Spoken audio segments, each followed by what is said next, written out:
The earliest copper items found by history experts tell a tale that starts not in big shops or busy trading spots, but in the quiet times when old workers first saw the strange green-colored stones lying around the high hills of Turkey.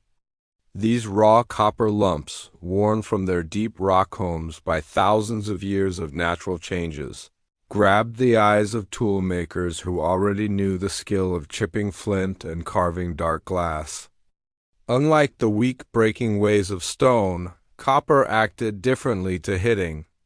It bent rather than broke, making new chances that would completely change how humans made things. The first signs of metal working show up in the ground around 5500 BC. At places across Turkey and the Balkan lands. At Keoni in the southeast of Turkey, diggers found copper beads, pins, and small tools that show clear marks of cold-hitting methods. The workers who made these things found out that hitting the metal many times with stone, hammers could flatten and shape copper without needing heat, though the metal would get hard and need a warming process. A trick they would later learn by watching closely how fire changed the way the material acted. These early copper workers lived in groups that were already seeing big changes in how they lived and traded. The place called Chalcolithic, used from about 7,100 to 5,700 BC, gives key clues into how making special goods began to change how people related to each other. The town's tightly packed mud brick houses entered through holes in the roof instead of doors on the ground, held families doing more and more different kinds of work.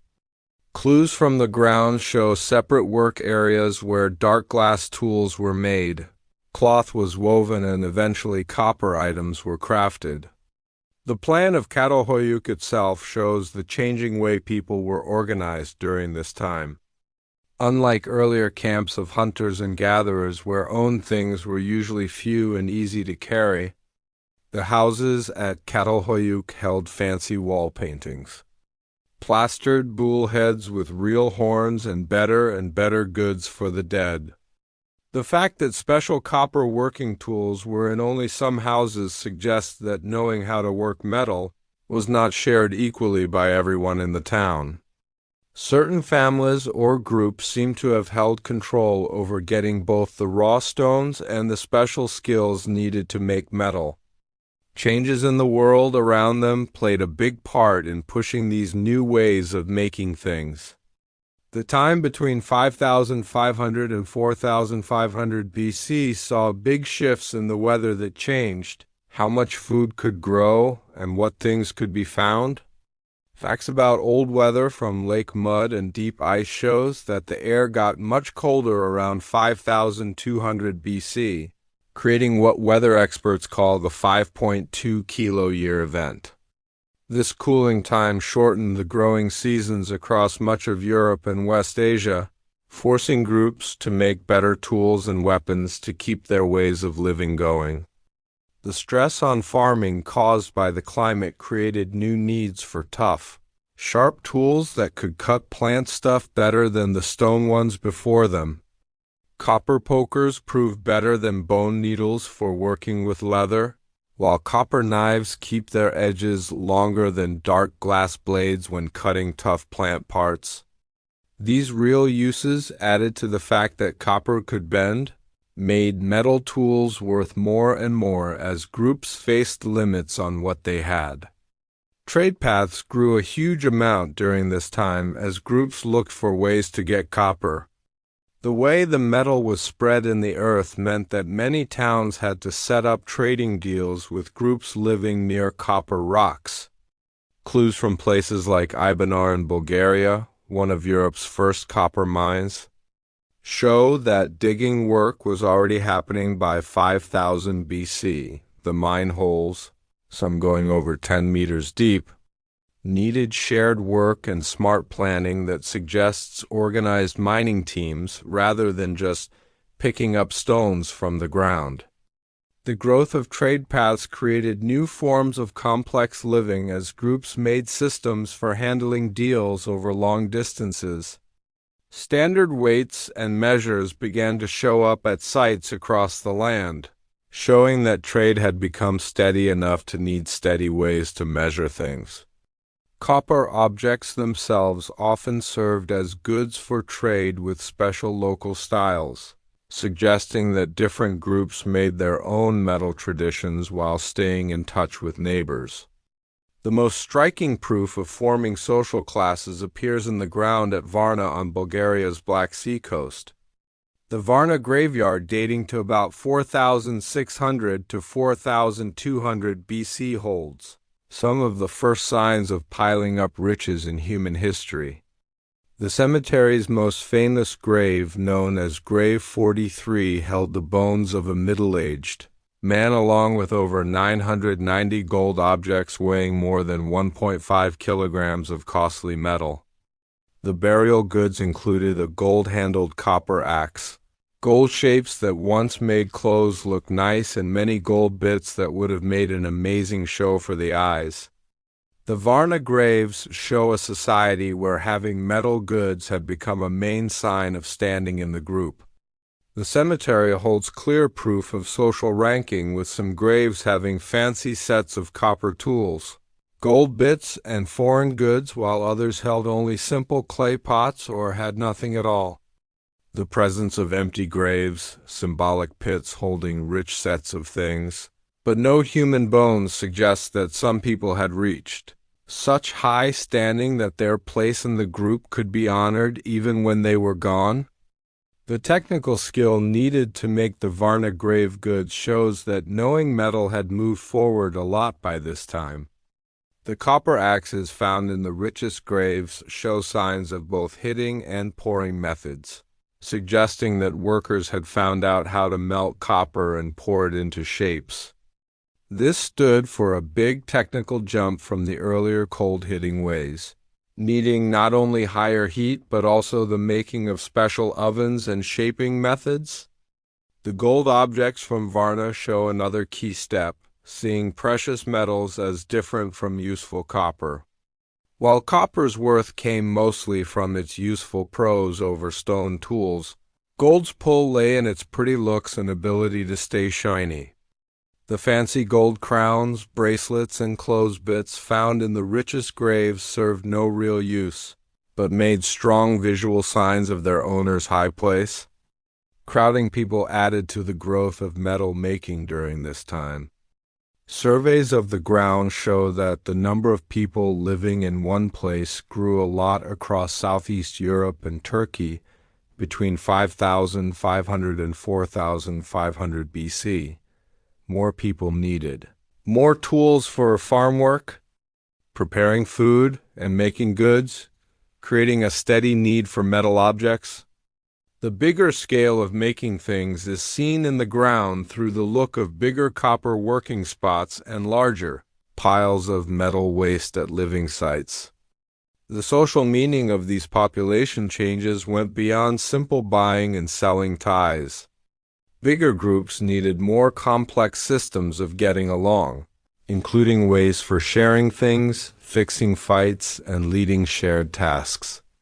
The control of making metal became one way through which eager people could pile up power and pull within their groups.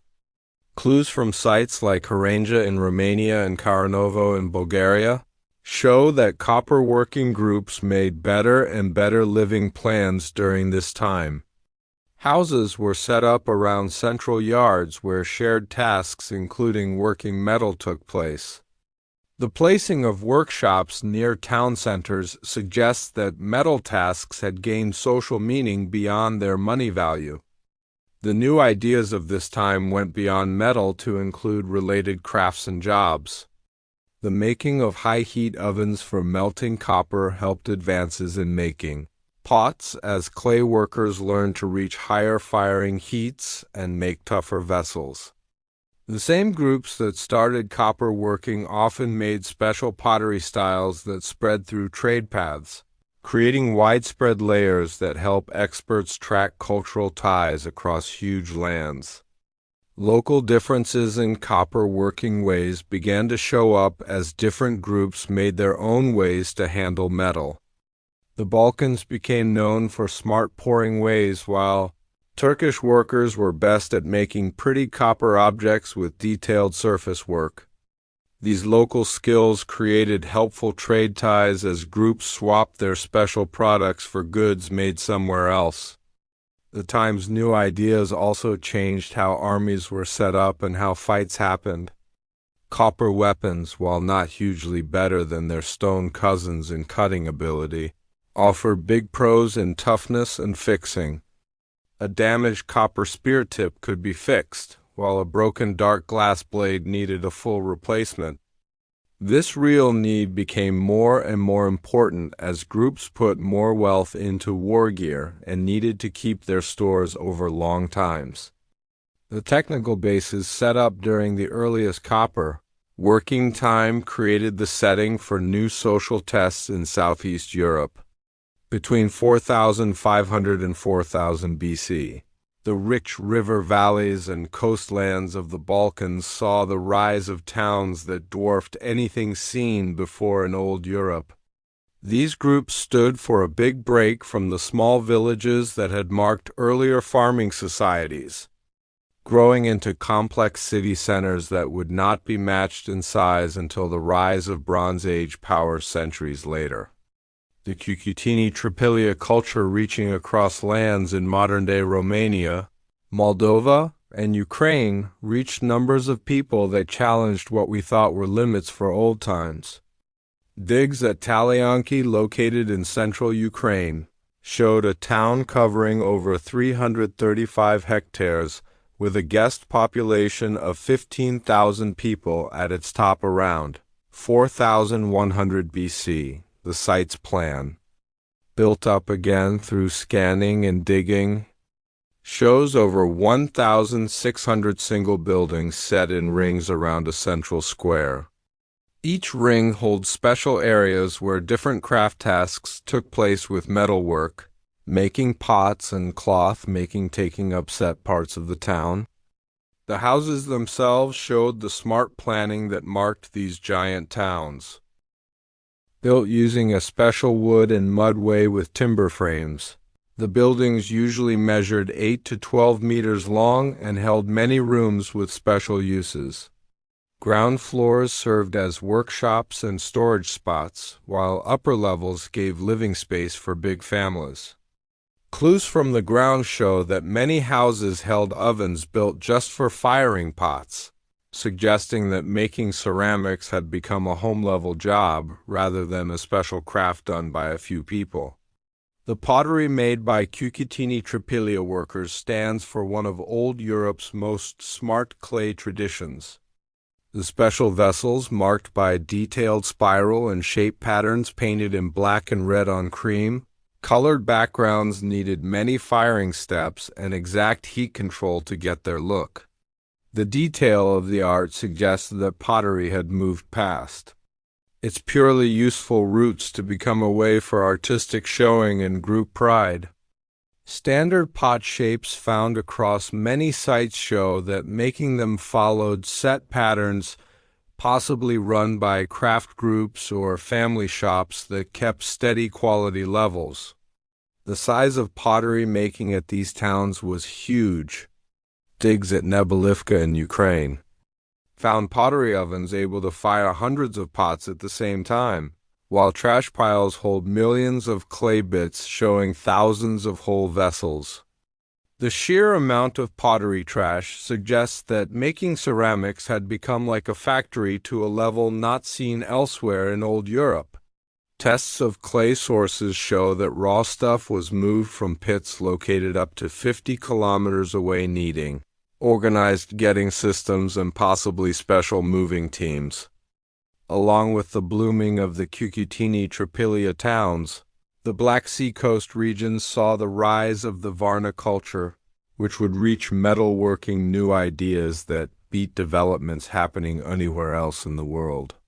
The Varna graveyard, already noted for its amazing grave goods, stands for only one part of a wider cultural mix that changed the Black Sea into Europe's top center for working precious metal. The skill shown in Varna gold objects needed not only advanced melting powers but also smart understanding of mixing metals and working ways. The gold items from Varna show a level of skill that points to generations of learned know-how. The famous gold crown from Grave 4, weighing over 200 grams, is made of many parts joined using ways that needed exact heat control and timing. The pretty parts include raised bumps created through pushing from the back, detailed wire work, and surface finishes that boost the metal's natural shine. Tests using X-rays show that the gold holds small amounts of silver and copper, suggesting that the workers understood how these added bits changed the metal's working ways and final look. The Varna gold workers made new ways for creating hollow objects that gave the most visual punch while saving costly metal. The gold-handled axes found in several graves are made of thin gold sheets carefully shaped around wooden centers, creating the look of solid gold tools while using relatively small amounts of raw stuff. This way shows not only technical smarts but also money planning, as the worker balanced looking good against limits on material. Beyond the famous cemetery, the broader Varna culture held many towns where everyday metal tasks took place.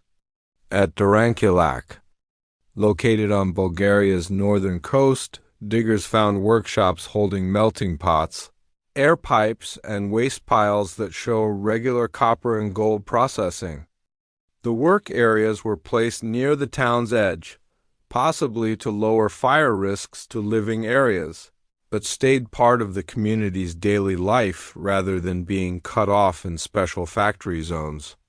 The spread of metal skill across the Balkans created trade paths that joined groups separated by hundreds of kilometers. Copper sources in the Carpathian Mountains gave raw stuff to shops throughout Southeast Europe, while finished objects moved in the other way, carrying new ideas and style impacts to faraway markets. The AI Bunner copper mine in Bulgaria grew its work a lot during this time, with clues showing that mining holes reached depths of over 20 meters and needed smart wood support systems to stop falling in. Trade routes stretched far beyond the near copper-producing lands, joining Balkan metal centers with groups across the Aegean and Mediterranean. Dark glass from Jali and Melos kept flowing north, while Balkan copper objects appeared in places as far as the Po Valley in southern France. The moving of these goods needed organized shipping systems and set exchange ties that could promise safe travel through many land borders. The social meaning of these wider trade paths was deep. Groups that controlled key roads or sources piled up wealth and pull that turned into power. At Petrol in Romania, digs showed a town where certain houses held huge amounts of foreign goods, including Aegean shells, Carpathian copper, and strange stone stuff from far sources. The spread pattern suggests that these families served as go-betweens in long trade, piling up wealth through their control of deals. The growing complexity of trade ties needed new forms of social order and record-keeping. While writing systems would not appear in Europe for thousands of years, groups made other ways for tracking debts and trade ties. Standard weights made from polished stone show up at many sites, showing that trade had become steady enough to need consistent measuring systems. Some experts argue that the shape patterns found on Cucutini Tripilia pottery may have served memory-helping jobs, helping traders remember complex trade deals or landlines. War worries became more and more important as groups fought for control over trade paths and sources. Walled towns appeared across the region with detailed defense systems that needed shared building efforts and constant care. At Plosnik in Serbia, diggers found a hill fort with many defense walls and signs of violent ruin, suggesting that fights for resources sometimes grew into open war. The site held many copper weapons, including axes and spear points that showed signs of battle damage, showing that new metal ideas were being used for war tools. The running of these large towns needed managing skills that went far beyond the simple family systems that ruled earlier farming groups. At Maidanetsky in Ukraine, site plan study shows careful planning that set specific areas for different tasks while keeping efficient movement patterns throughout the town. The central square areas held large buildings that may have served managing or ritual jobs, while living quarters were set into neighborhoods that possibly reflected family or job groups.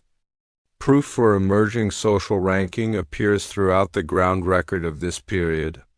At Gămălnița in Romania, burial ways show clear splits between people buried with fancy grave goods and others put in the ground with very little, the richest.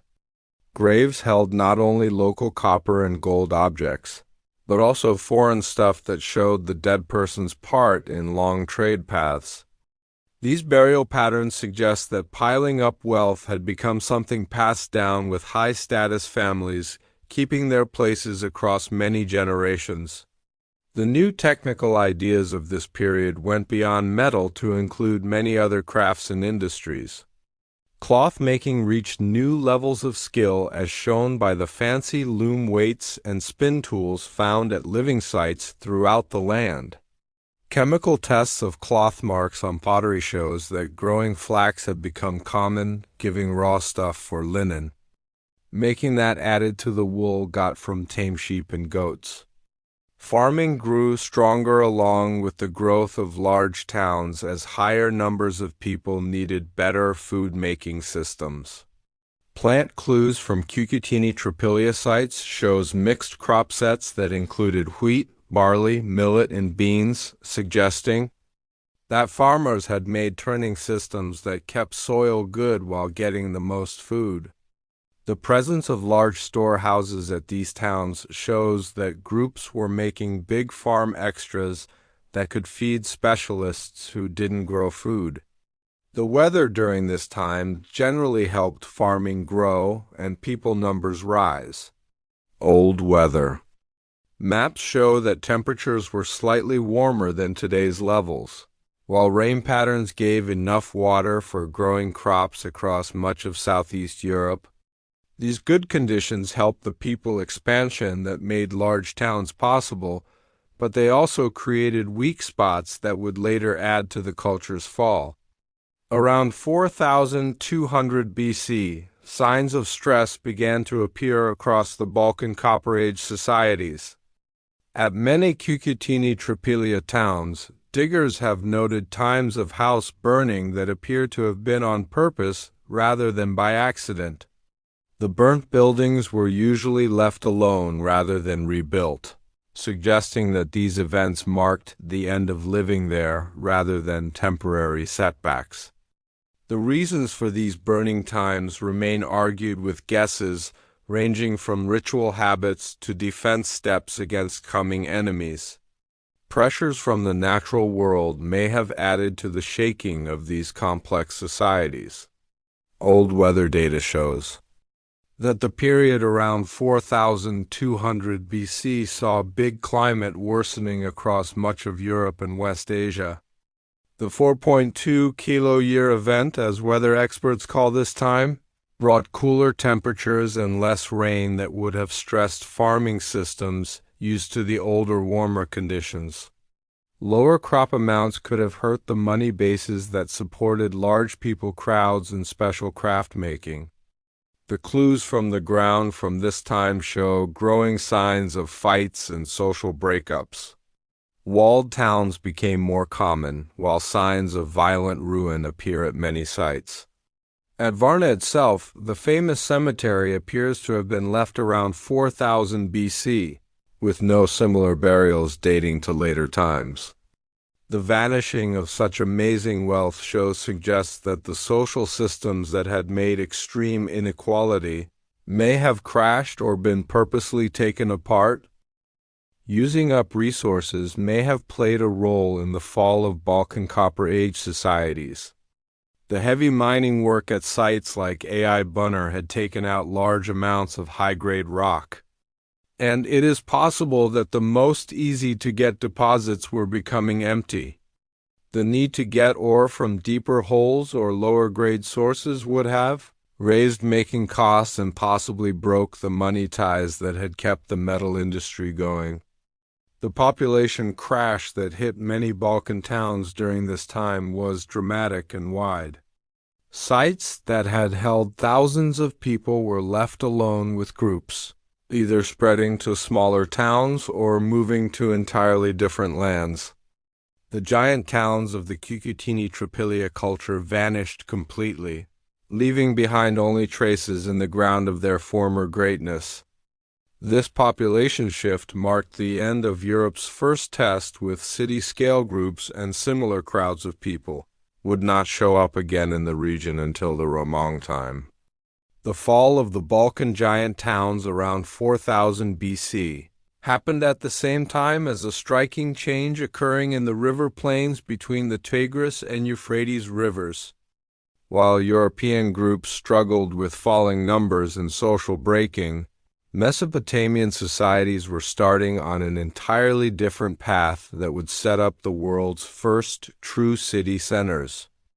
The Ubaid period, running from about 5500 to 3500 BC, saw new ideas in copper working, farm tools, and social order that would deeply reshape human civilization and set patterns that would sway growth across the ancient Near East for thousands of years. The earliest Ubaid towns rose in the wetlands of southern Mesopotamia, where groups like Eridu began as small farming villages but slowly grew into complex early city centers. Digs at Eridu have shown 18 layers of building going over nearly 2,000 years, documenting a steady process of growth and new building ideas. The site's earliest levels, dating to around 5400 BC, held simple reed and mud huts, typical of marsh living groups. But by 4500 BC, the town featured solid mud brick buildings, fancy temple spots, and special work areas where copper working had become a regular task. The change of Eridu from village to early city reflected wider changes in Mesopotamian society that set it apart from what was happening elsewhere. Unlike the Balkan towns, which appear to have grown fast and then crashed, Mesopotamian groups grew slowly through step-by-step new ideas in tools, social order, and managing the land. The key to this steady growth lay in the making of watering systems that could use the yearly floods of the Tigris and Euphrates rivers while giving year-round water access for farming and craft-making.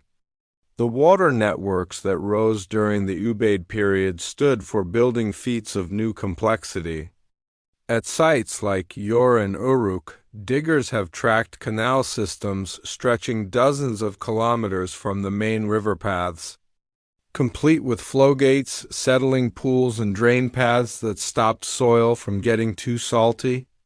The building of these systems needed not only smart skills but also complex social order, as many groups had to join their efforts to keep shared structures working and share water rights fairly among different users. The work needs for watering, building, and fixing created new forms of social order that differed sharply from the family systems that had ruled earlier farming groups. Work gangs needed to be set up, watched, and fed during building seasons, while ongoing fixing needed lasting managing structures that could run tasks across many towns.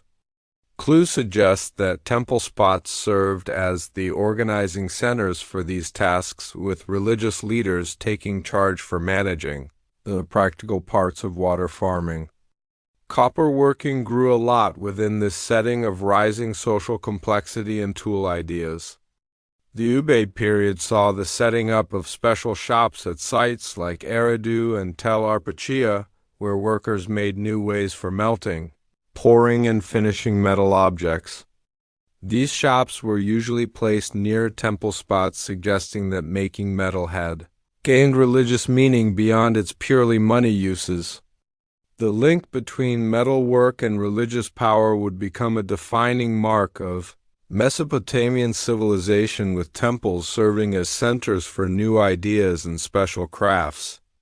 The copper objects made in these shops showed skill that beat work happening elsewhere in the Near East. Digs at Tepe Gora have given copper axes, chisels, and pretty objects that show signs of high casting ways, including the use of complex molds that could make objects with detailed surface bits. The workers had mastered the art of controlling what was in the metal, creating bronze-like mixes by adding arsenic or tin to copper, which made harder and tougher tools than pure copper alone.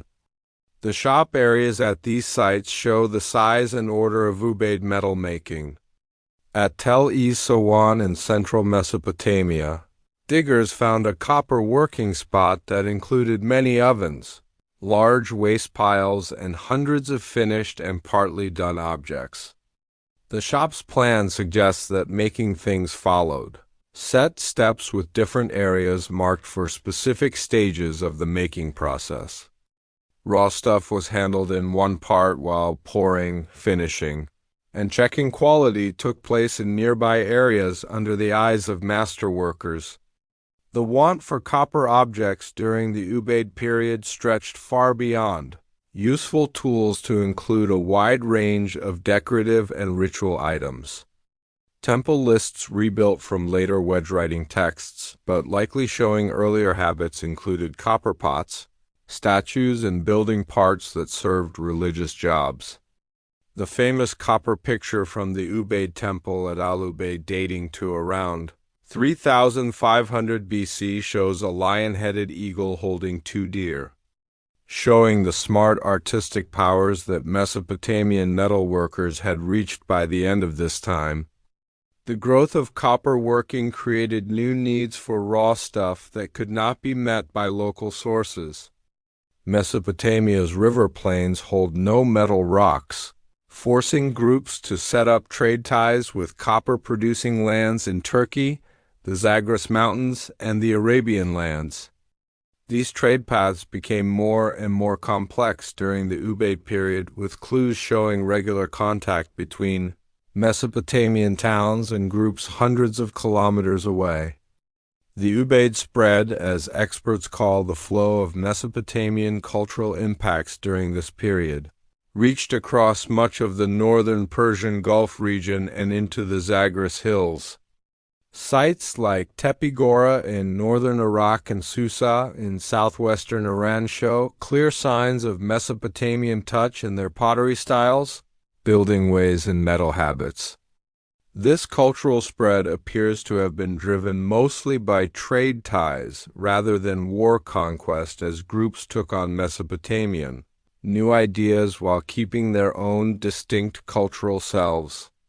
The order of long-distance trade needed managing skills that pushed Mesopotamian societies toward more and more complex forms of social order.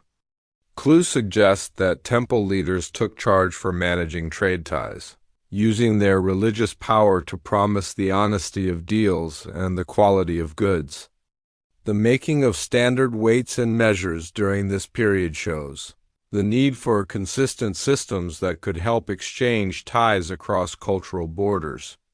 Fighting for control over trade paths and copper sources led to the first clear signs of organized war in Mesopotamian history.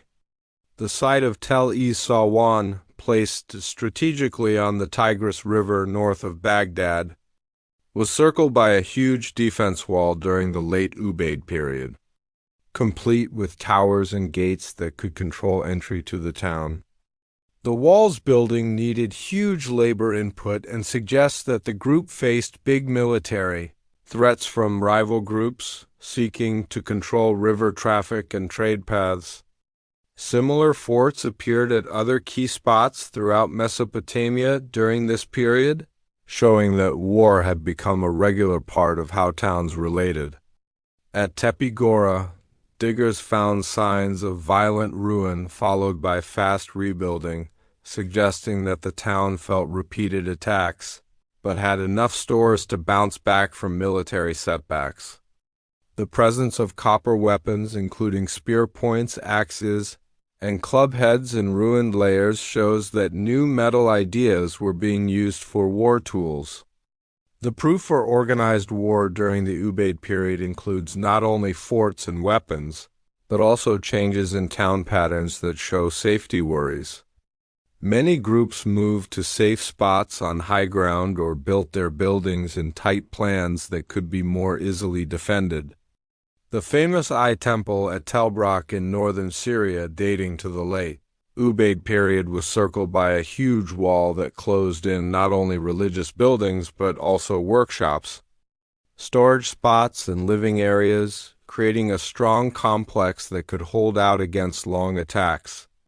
The temple spots that rose during the Ubaid period served as much more than religious centers, acting as joined money and managing bodies that ran many parts of community life. The temple at Eridu, rebuilt and grown many times during the Ubaid period, eventually covered over 1,000 square meters and included not only religious spaces but also workshops, storage rooms, and offices where temple staff managed farming, craft making, and trade ties. The money roll of temples stretched to the running of metal making, with temple leaders controlling access to raw stuff, watching workshop tasks, and handing out finished products according to group needs and religious rules. Copper objects found in temple spots include not only ritual tools, but also tools and weapons that were apparently made under temple eyes and given to group members for specific purposes. The managing skills of temple bodies during the Ubaid period laid the ground for the growth of writing systems that would rise in later times. While true writing had not yet appeared, clues suggest that temple staff used various recording systems to track making, handing out, and trade tasks. Clay shapes found at Ubaid sites may have served as counting tools or record-keeping tools, while rolled seals began to appear as methods for marking ownership and proving deals. The social ranking that marked Ubaid society is clearly seen in burial ways that show marked differences in wealth and status between different people and families. At Eridu cemetery, digs have shown graves ranging from simple holes with very few goods to fancy burials holding dozens of copper objects, foreign stuff, and other fancy items. The richest graves often held copper pots, weapons, and jewelry that would have needed big resources to get, suggesting that some families had reached big wealth through their control of trade ties or craft making. The rise of social elites during the Ubaid period created new needs for showy goods that could display wealth and status. Copper objects played key roles in these display systems, with fancy pots, weapons, and jewelry serving as symbols of their owners' high positions within group ladders. The technical skill needed to make these objects meant that knowing metal itself became a source of social power, with masterworkers reaching high status within their groups. The farming new ideas that supported Ubaid people growth and social complexity included not only watering tools but also improvements in crop types and farming ways. Plant clues show that Mesopotamian farmers had made smart understanding of soil care, crop turning, and picking seeds that allowed them to reach amounts far beating those possible with earlier farming methods. The farm extra made by these new ideas provided the money base that supported special craft making and long-distance trade. The size of farm making during the Ubaid period is seen in the massive storage spots that appeared at major towns. At Uruk, diggers have found grain stores able to store thousands of tons of grain while managing texts from later times, suggests that temple bodies managed farm making. on a factory scale. The ability to pile up and hand out farm extras gave temple leaders huge money power that they used to support craft experts, keep trade ties, and fund building projects. The care of the land needed for lasting water farming created new forms of technical skill that touched other parts of Mesopotamian tools. The building skills made for canal digging were used for city planning, with towns featuring carefully planned drain systems, street plans, and building bases that could withstand the challenges of building on river soils. These technical new ideas added to the growth of true city centers that could support populations numbering in the tens of thousands. By the end of the Ubaid period, around 3500 BC, Mesopotamian groups had set up the technical, social, and money bases that would support the rise of the world's first city civilizations. The new ideas in copper working, watering tools, and social order that marked this period created new chances for human feats that would be realized in the following Uruk period, when Mesopotamian cities would grow to unheard-of size and complexity, setting patterns of city life that would sway human growth for thousands of years. The technical and social new ideas that had changed Mesopotamian society during the Ubaid period created waves that stretched far beyond the river plains of the Tigris-Euphrates. As Mesopotamian cities hardened their control over regional trade paths and made more and more smart metalways, groups across Turkey found themselves placed at the crossing of growing business ties that would deeply reshape the ancient world. The key spot of Turkey bridging Europe and Asia while controlling access between the Black Sea and Mediterranean pools made its towns crucial go-betweens in the copper trade that was becoming the spine of wider exchange. The site of Troy, perched on a rock ridge looking over the Dardanelles Strait, rose during this period as one of Turkey's most important business centers.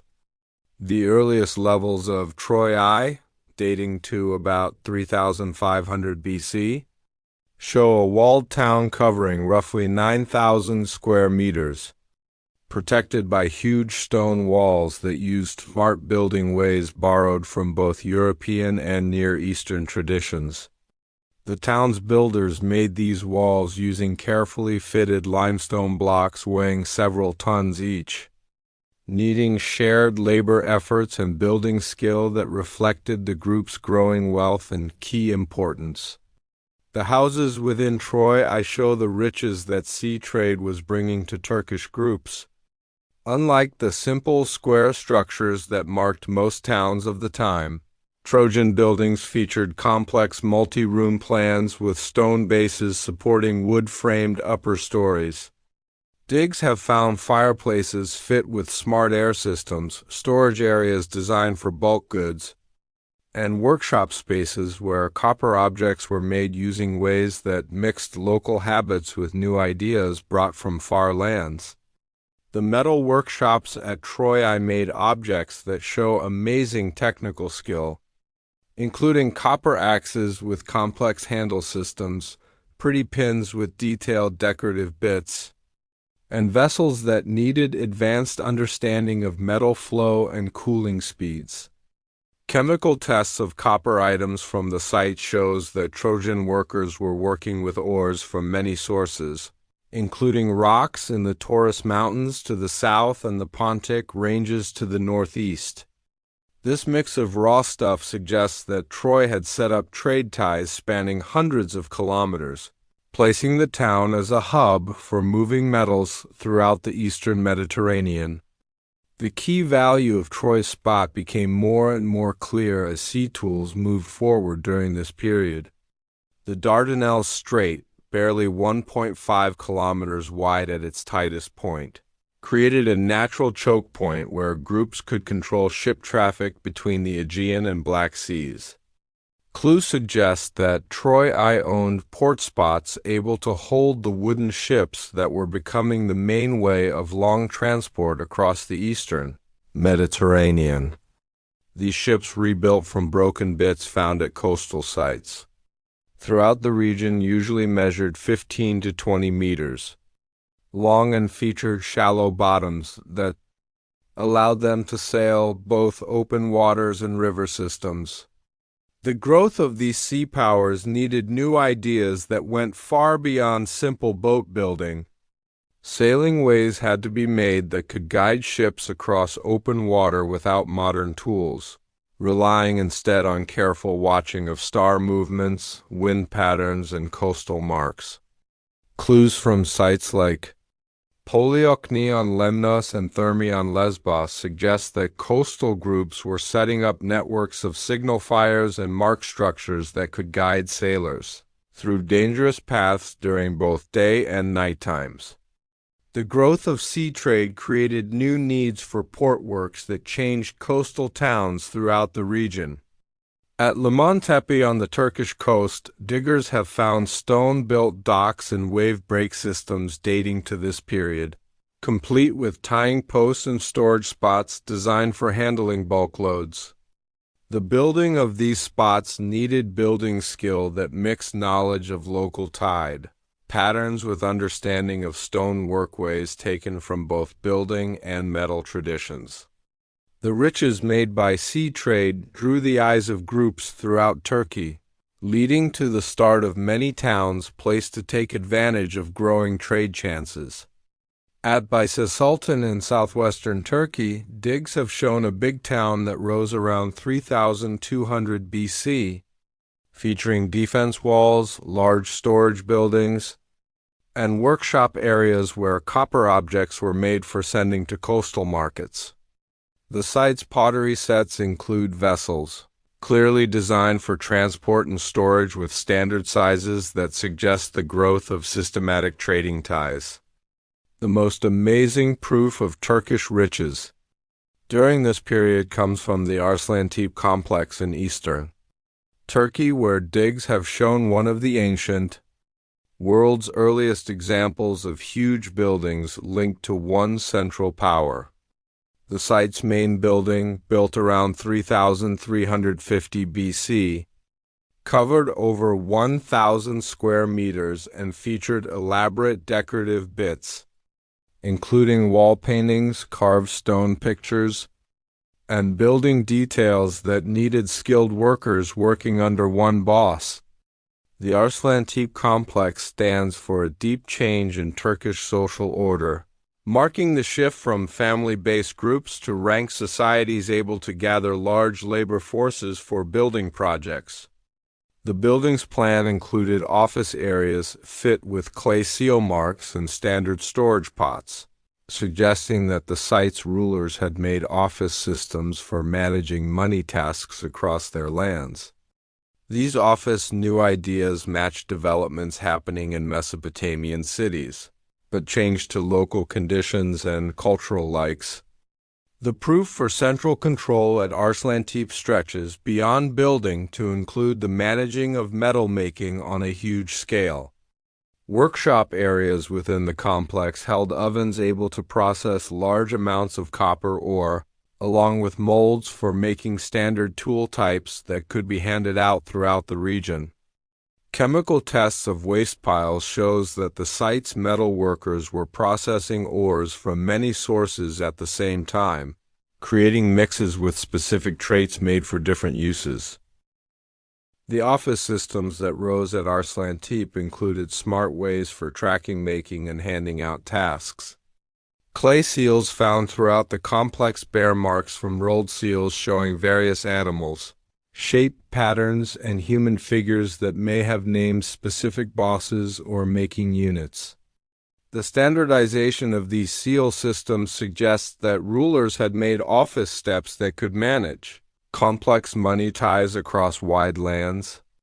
The piling of wealth and power at sites like Arslantepe created new forms of social ranking that are clearly visible in the ground record.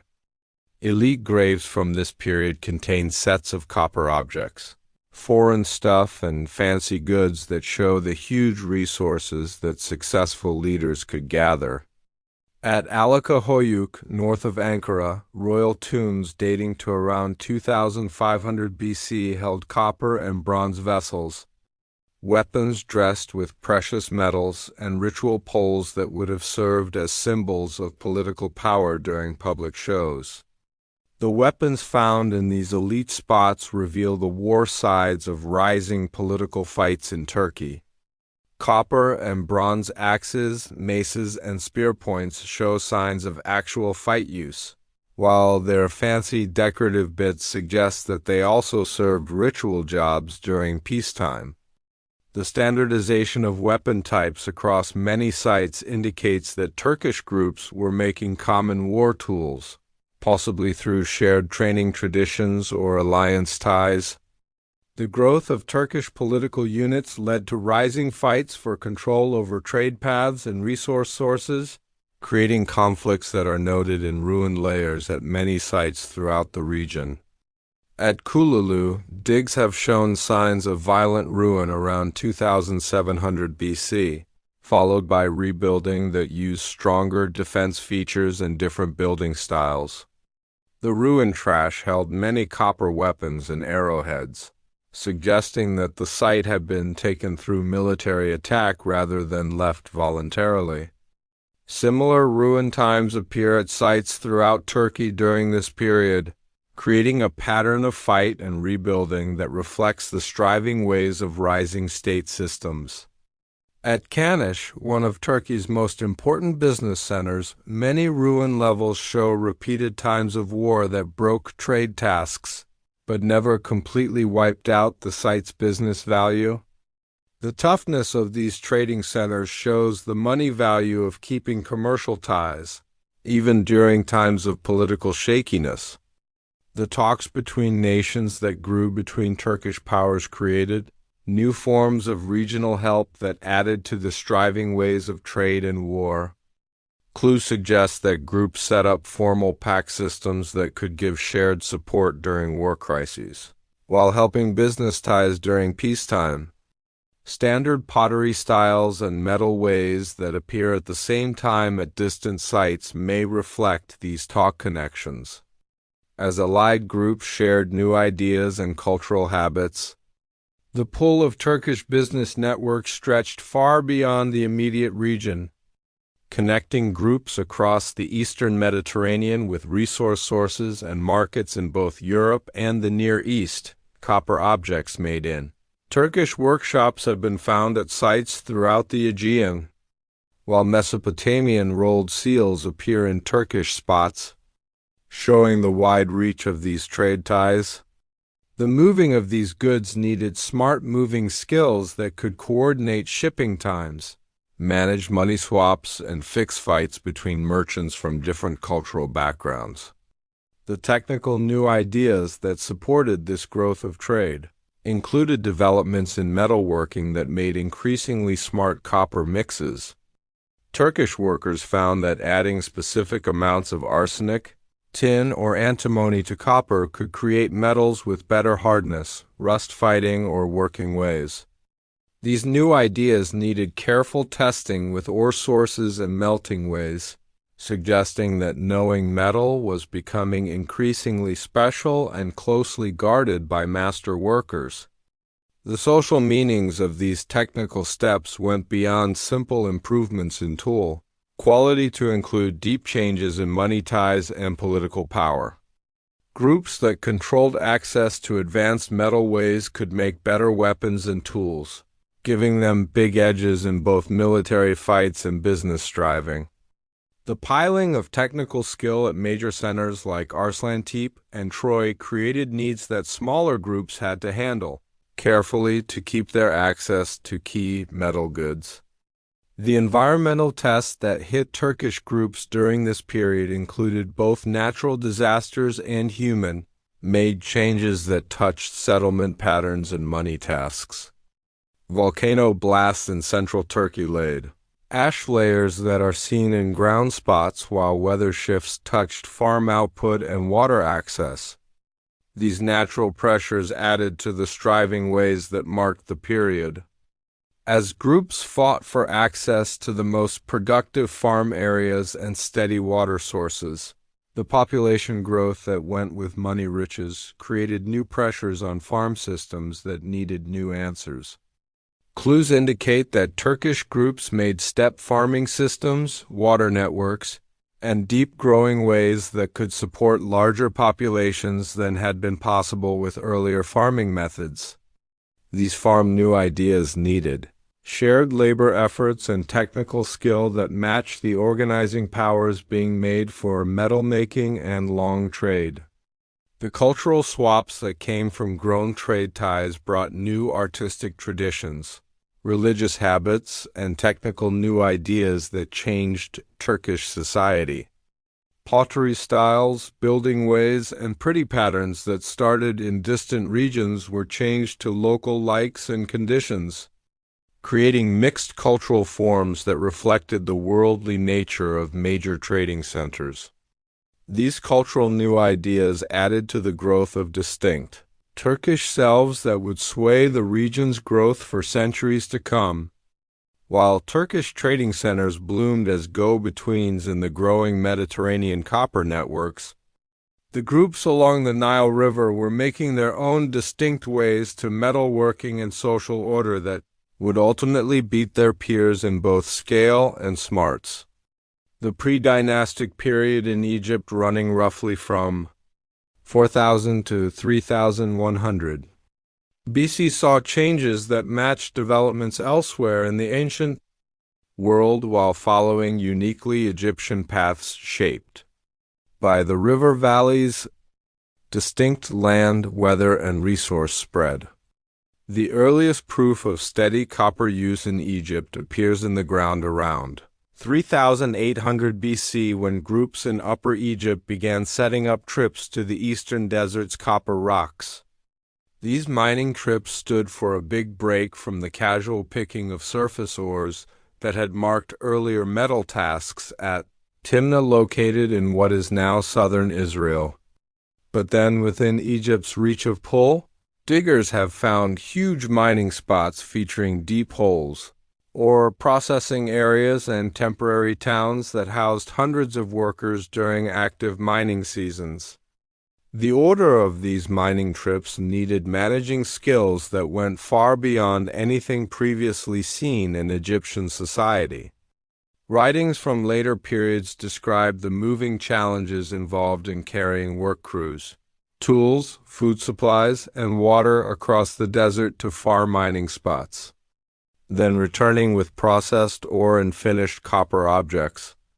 The scale of these jobs suggests that pre-dynastic Egyptian groups had made smart planning systems that could coordinate tasks across huge distances and long time periods.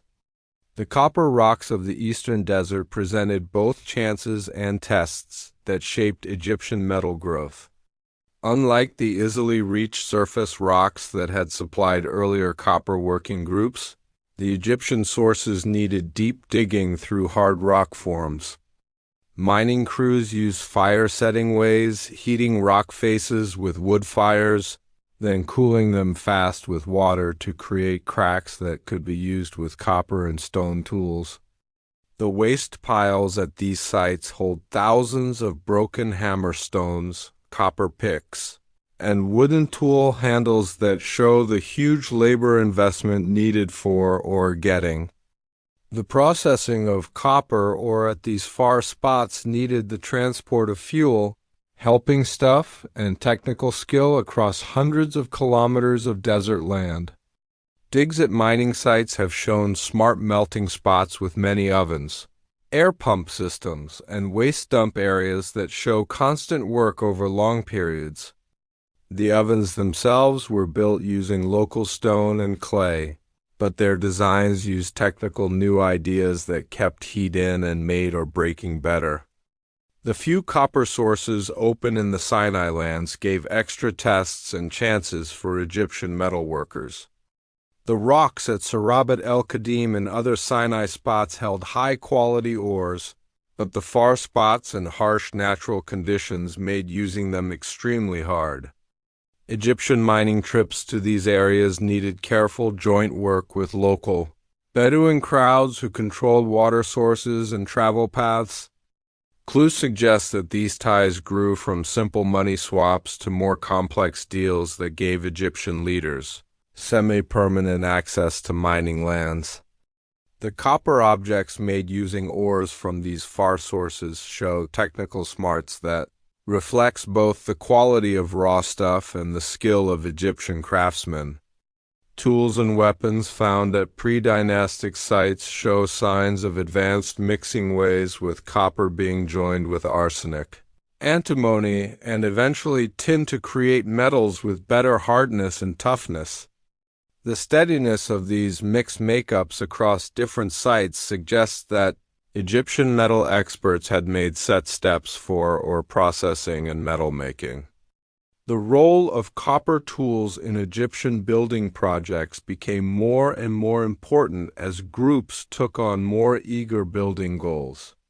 The bench tombs that rose during the Girzian period needed exact cutting of stone blocks, digging of underground rooms, and placing of heavy building parts that would have been impossible without metal tools. At Hierakonpolis, digs of elite tombs have shown copper chisels, saws, and drilling gear that show clear signs of use in stone work tasks. The technical bases set up during these early building projects would prove key for later pyramid building, though the pre-dynastic period saw only the start of these powers. The precision needed for fitting stone blocks in tomb building demanded tools that could keep sharp edges through long use while giving the force needed for working hard stone stuff. Copper tools met these needs in ways that their stone ancestors could not, allowing building new ideas that would become marks of Egyptian civilization. The social meanings of these technical steps are clearly visible in the burial habits that mark pre-dynastic Egyptian society. The spread of copper objects in grave spots reveals increasingly complex social ladders, with elite people being buried with sets of metal tools, weapons, and jewelry that showed their high status. At Makata, cemetery digs have shown graves holding dozens of copper objects alongside pottery, ivory, carvings, and foreign stuff that reflect the dead person's part in long trade networks. The rise of regional power centers during this period created striving ways that drove further new ideas in metalworking and war tools. Hierakonpolis, located in Upper Egypt, near the First Falls, grew into a major political and business center whose rulers controlled access to Nubian gold sources and eastern desert copper rocks. The site's impressive remains include fancy tombs, huge buildings, and workshop areas where copper objects were made on a factory scale. Competition between Hierakonpolis and other regional centers, mainly Nakata and central Upper Egypt, created needs for better weapons and war gear that pushed metal new ideas in new directions. Copper mace heads, axes, and spear points from this period show signs of smart heat treatment ways that boost their hardness and toughness. The standardization of weapon designs across different sites suggests that war tools were becoming ordered, possibly through formal training programs or pact ties between allied groups. The slow process of political joining that would lead to the setting up of the first Pharaoh line around 3100 BC was helped by the military prose that better copper weapons gave to successful rulers. Clues from sites throughout Upper Egypt notes times of violent fight during the late pre-dynastic period with ruined layers, holding many copper weapons and signs of defense steps. The groups that came out winning from these fights usually owned larger amounts of metal weapons and more smart metal powers than their beaten rivals. The role of copper weapons in setting up central power stretched beyond simple military edge to include the sign and ritual jobs that metal objects served in Egyptian society. The famous Narmer palette marking the joining of upper and lower Egypt shows the pharaoh holding a mace that would have been made from copper or bronze. The ritual meaning of metal weapons made them key parts in the outfit of Egyptian rulers, who used them to show their God-given power and war skill during public shows. The managing systems that rose to manage copper making and handing out created new forms of office order that would become key features of Egyptian civilization. Temple complexes served as centers for coordinating mining trips, processing raw stuff, and handing out finished products according to religious and political goals. The priests and bosses who managed these tasks made record-keeping systems that tracked making amounts, worker tasks, and handing out schedules with unheard-of exactness. The joining of copper making with religious bodies reflected the holy meaning that Egyptians gave to metal processes. The change of raw or into finished metal objects was understood as a god act of making that matched the world processes through which the gods had made the world. This religious side of metalworking gave temple leaders huge sway over technical growth and new ideas, as they controlled access to both the practical knowledge and the holy rituals needed for successful metal making. The growth of Egyptian pull during the late pre-dynastic period created new needs for copper objects that could serve diplomatic and business jobs in addition to their military and ritual roles. Egyptian copper tools and weapons appear in ground spots throughout the eastern Mediterranean and Nubia, showing the reach of trade ties that Egyptian rulers had set up. These commercial connections gave access to raw stuff, luxury goods, and technical new ideas that boosted Egypt's metal powers. The environmental tests that touched copper making included both the harsh conditions at far mining sites and the wider weather changes that touched farm output and people spread.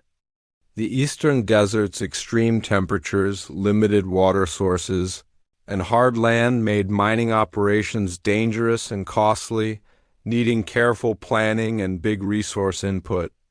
Climate shifts during the late pre-dynastic period touched Nile flood patterns, creating farm stresses that touched the political ways of joining. The technical new ideas that rose from Egyptian copper working included steps in oven design, air pump systems, and heat control that would sway metal growth throughout the ancient world. Egyptian workers made ways for reaching the high temperatures needed for bronze making, creating mixes that were better than pure copper in both hardness and rust fighting. These new ideas needed careful testing with fuel types, oven building, and airflow management that showed smart understanding of metal rules. The workforce order needed for large-scale copper making created new forms of labor, special jobs that changed Egyptian society. Mining trips needed not only skilled miners and metal workers but also support staff including guards, transport workers, food makers, and office staff. The coordination of these diverse tasks needed management systems that could share resources well while keeping security and work output in hard settings.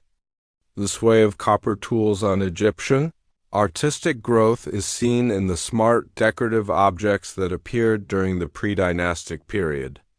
Copper vessels, jewelry, and ritual objects display artistic smarts that reflects both technical mastery and beauty new ideas.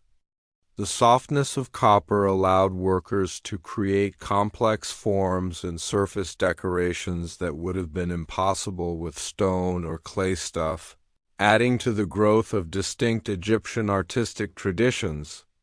The key value of controlling copper sources touched Egyptian foreign policy and land growth during the joining period. The setting up of permanent Egyptian presence in the Sinai lands and eastern desert needed military trips, diplomatic talks, and office systems that could maintain control over distant lands. These land gains gave the resource base that would support the huge building projects and military drives of the early dynastic period. The legacy of pre-dynastic Egyptian copper working stretched far beyond the immediate technical feats to include deep new ideas in social order, political running, and cultural growth that would mark Egyptian civilization for thousands of years. The managing systems made for running mining operations and metal making gave models for ruling complex state bodies, while the military prowess gained through better copper weapons allowed the political joining that made the world's first joined land state.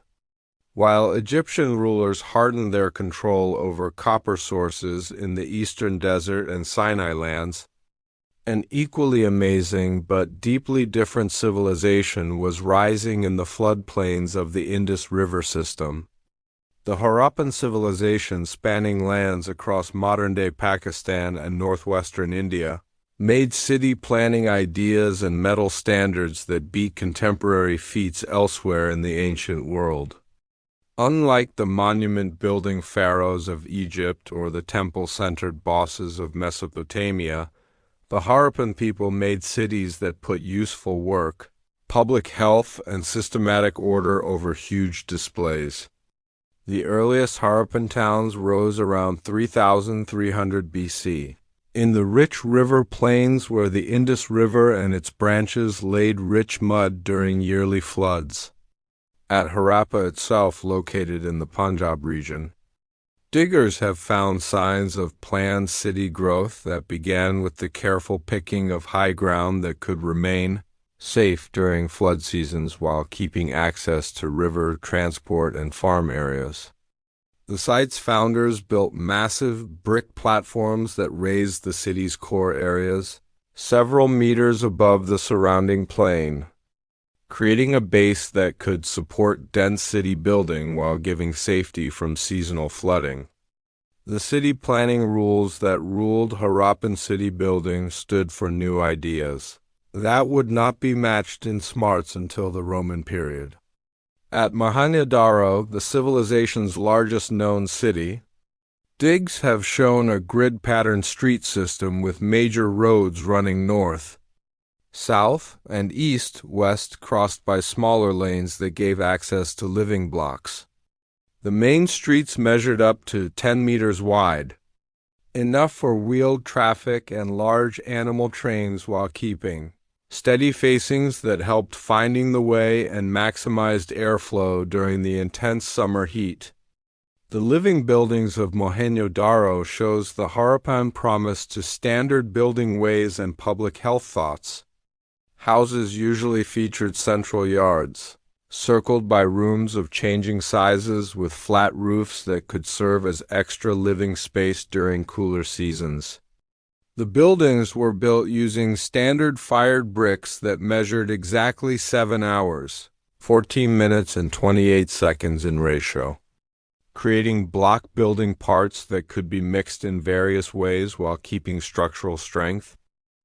This standardization stretched to building details with doors, windows, and wall widths following consistent ratios across different neighborhoods. The most amazing feature of Harappan city planning was the smart drain and waste system that served every neighborhood within the major cities. Each house connected to covered drains that ran beneath the streets, carrying wastewater away from living areas to collection points outside the city walls. The drains themselves were built using carefully fitted brick paths with removable stone covers that allowed for cleaning and care. Inspection holes at regular spots allowed workers to clear blocks and watch water flow, while settling tanks removed solid waste before liquid waste was let out into farm areas. The building and care of these drain systems needed managing skills that could coordinate tasks across entire city crowds. Clues suggest that Harappan leaders set up standard steps for waste removal, water handling, and street cleaning that were forced throughout their lands. The sameness of waste works across different Harappan cities indicates that these steps were systematically done rather than made alone by each group. The metal workshops that served Harappan cities showed the same promise to standardization and quality control that marked other parts of their civilization. At Harappa, digs have found special metal work areas holding ovens designed for copper melting, pouring spots fit with standard molds, and finishing shops where tools and jewelry received final surface treatments.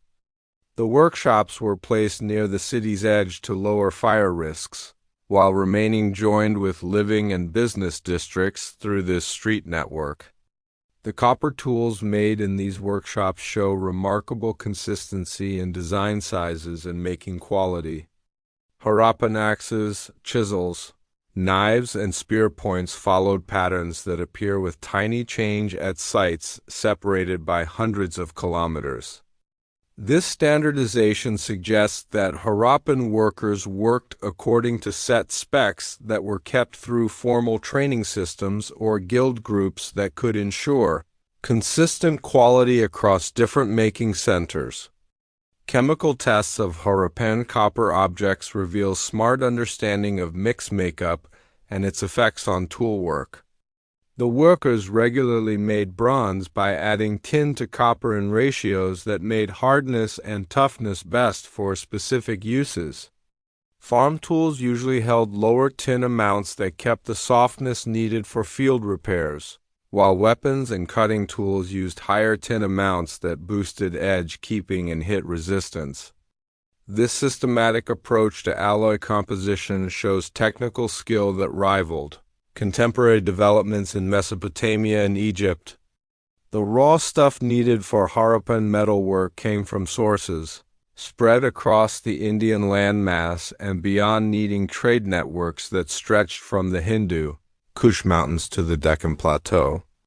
Copper ores were moved from rocks in Rajasthan and Baluchistan, while tin sources in Afghanistan gave the materials needed for bronze making. The order of these supply chains needed managing systems that could coordinate getting, moving, and quality control across vast distances and diverse land conditions. Clues from Shortagai, a Harappan trading post located in northern Afghanistan near Lapis lazuli, and tin sources shows the reach and smarts of these business networks. The site placed strategically along the Amu Darya River held storehouses for storing raw stuff, workshops for processing, or residential areas for permanent trading staff. The presence of standard Harappan weights and measures at the site indicates that trade tasks followed set steps that could ensure fair exchanges and quality control. The weight and measuring systems used throughout Harappan lands stand for one of the civilization's most amazing feats in standardization. Stone cubes found at sites across the Indus Valley follow a consistent doubling step, with weights increasing in ratios of 1, 2, 4, 8, 16, creating a math system that could handle deals of vastly different scales. The smallest weights, measuring less than 1 gram, were suitable for precious stuff like gold and gems, while the largest examples could weigh several kilograms for bulk goods deals. The precision of these weight standards needed making ways that could reach exactness measured in bits of grams. Harappan workers made their weights using carefully picked stone materials that were shaped, polished, and tested to ensure truth. The consistency of these standards across different sites suggests that weight making was centrally controlled, or watched through systems that could check truth and stop faking. This level of standardization implies managing skills that could keep consistent business habits across lands, spanning over 1 million square kilometers. The proof for central power in Harappan society stretches beyond weight standards to include many parts of city planning and factory making. The same brick sizes used in building, the standard pot forms found at different sites, and the consistent street widths in different cities all suggest shared planning that went above local group choices. However, unlike contemporary civilizations in Egypt and Mesopotamia, Harappan society appears to have reached this joining without the huge buildings or fancy burial habits that usually show the presence of powerful rulers. The lack of palaces, temples, or royal tombs in Harappan cities has led experts to suggest various ideas about the nature of political order in this civilization.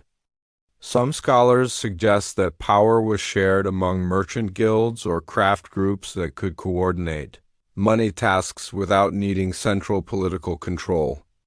Others proposed that religious or thought systems gave the social glue necessary for keeping consistent habits across different groups. The unread Harappan writing remains a key block to understanding these political setups. The Harappan writing system appears on thousands of seals, pottery vessels, and bronze objects found throughout their lands. But despite decades of expert effort, the script remains unread. The signs, usually set in short strings of 3 to 7 marks, appear to mix picture bits with more abstract signs that may stand for sound values or grammar markers. The shortness of most writings suggests they may have served managing jobs, possibly recording ownership, amounts, or deal details related to trade and making tasks. The seals themselves give important insights into Harappan managing systems and business habits. Carved from soapstone and fired to create hard surfaces. These seals feature distinct animal pictures including bulls, elephants, rhinos, and strange creatures that may have named specific merchants, workshops, or office spots. The seals were used to mark clay tags attached to trade goods, creating a system for tracking ownership and truth during business deals. The wide spread of identical seal designs across different Harappan sites indicates that these marking systems were known and accepted throughout their lands. The office uses of sealing tools stretched to the management of metal making and handing out. Copper bars found at Harappan sites often bear seal marks that may have shown their source quality grade or meant destination. This marking system would have enabled bosses to track metal supplies through complex handing out networks, while ensuring that materials met set quality standards. The presence of sealed copper objects in living contexts suggests that metal goods were handed out according to systematic steps rather than simple market deals. The scale of copper making in Harappan cities needed fuel supplies that placed big demands on regional forest resources. Clues indicate that Harappan metal experts used wood coal for melting operations needing the transport of wood from distant forest regions to city workshops. The order of these fuel supply chains needed managing skills that could coordinate cutting operations, moving networks, and city handing out systems. The natural impact of these tasks may have added to tree loss in areas surrounding major Harappan cities. The technical new ideas made by Harappan workers included steps in oven design that improved fuel use and heat control. Digs at Lethal, a Harappan port city on the Arabian Sea coast, have shown metal installations with smart airflow systems that maximize burning use while lowering fuel use. These ovens use ceramic pipes that directed airflow exactly where needed, creating the high temperatures needed for bronze making while lowering the amounts of coal needed for each melting operation. The port works at Lothal show the sea dimensions of Harappan trade networks and their joining with metal making. The site features a massive brick-lined dock that could hold sea-going ships during high tide while giving protected parking during rain seasons. Warehouses next to the dock held copper bars, finished metal tools, and raw stuff that were being prepared for export to trading partners throughout the Arabian Sea region. The finding of Harappan seals at sites in Mesopotamia and the Persian Gulf confirms that these sea ties stretched across vast distances. The farm bases that supported Harappan city populations included smart watering systems that maximize crop yields while managing water resources well. At Dolavira, located in the Kutch region, diggers have found elaborate water management installations, including pools, channels, and distribution systems that could capture and store rainwater for use during dry seasons. These systems use copper tools for building and care tasks, showing the joining of metal making with farm growth. The social order needed to keep Harappan cities involved complex ties between different craft specialists, farm makers, and commercial go-betweens. Clues suggest that neighborhoods were organized around specific money tasks with metalworking areas, pottery-making zones, and bead-making districts holding distinct sectors within larger city areas. This space order would have helped the coordination of making tasks while keeping the quality control standards that marked Harappan making.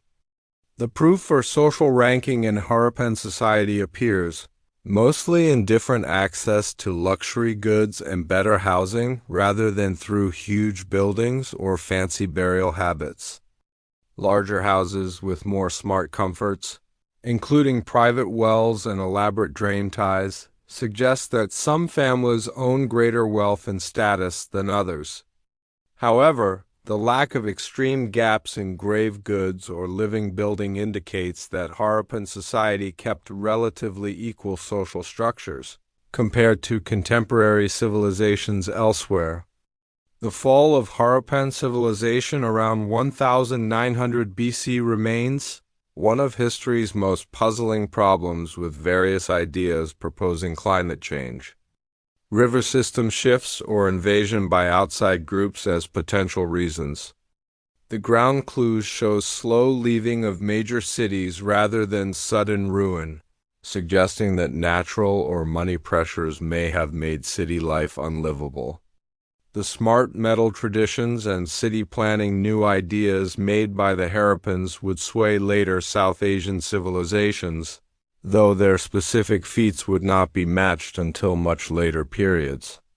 The copper and bronze objects that stand for the final phase of Harappan metalwork show falling quality and lower standardization, suggesting that the managing systems that had kept consistent making standards were breaking down.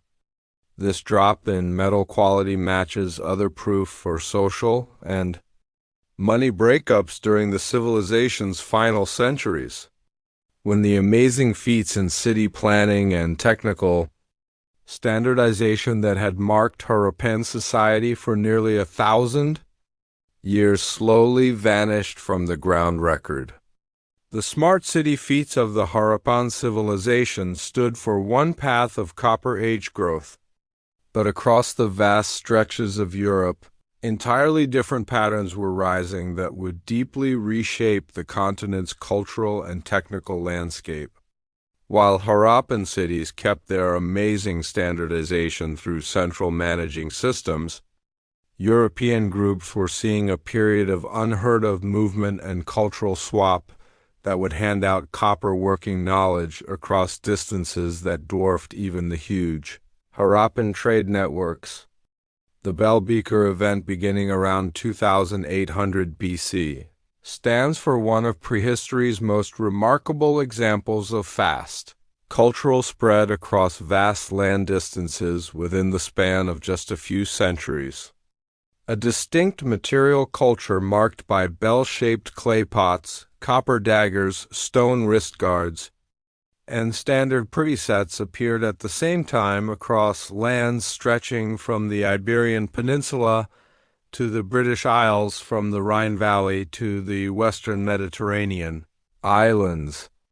This cultural package did not spread through slow flow from neighboring groups, but appeared suddenly at sites separated by thousands of kilometers, suggesting organized moving movements that carried both people and technical knowledge across the European continent. The clay pots that gave this culture its name were far more than simple jars. These bell-shaped cups, usually measuring 15 to 20 centimeters high, with distinct upside-down profiles and elaborate shape decorations, needed smart clay techniques that combined looking good with working well.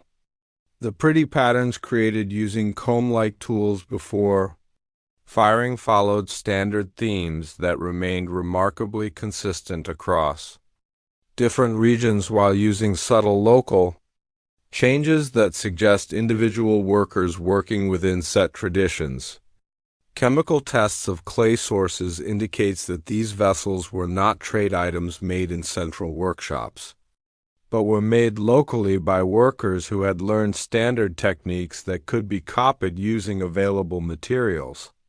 The copper objects linked to bell beaker sets show metal powers that beat contemporary European traditions while keeping distinct style traits that set them apart from Mediterranean or Near Eastern products. The flat copper daggers found in bell beaker graves usually measured 8 to 15 centimeters, long with handle systems that needed precise coordination between metal workers and handle makers. These weapons were not rough copies of foreign models but stood for smart understanding of copper's working properties and the mechanical needs for effective edge weapons. The making ways used for bell beaker copper objects needed knowledge that stretched beyond simple hitting and heating to include pouring methods that could produce complex shapes with consistent quality. At sites like Los Millers in southeastern Spain, diggers have found workshops holding stone molds designed for making standard dagger forms along with melting pots and oven installations that could reach the temperatures necessary for reliable pouring operations. The workshop's order suggests that making followed systematic steps that could keep quality control while meeting demand from groups across huge lands. The stone wrist guards that form another key element of bell beaker sets served real jobs related to bow shooting while also acting as status symbols that named their wearer's part in shared cultural traditions. These square stone plates, usually measuring 8 to 12 centimeters, long and bored with holes for leather ties, protected shooters' arms from bowstring hit during shooting. The careful shaping and polishing needed for their making, combined with their frequent inclusion in high-status burials, indicates that bow shooting had gained social meaning that stretched beyond simple hunting or war uses.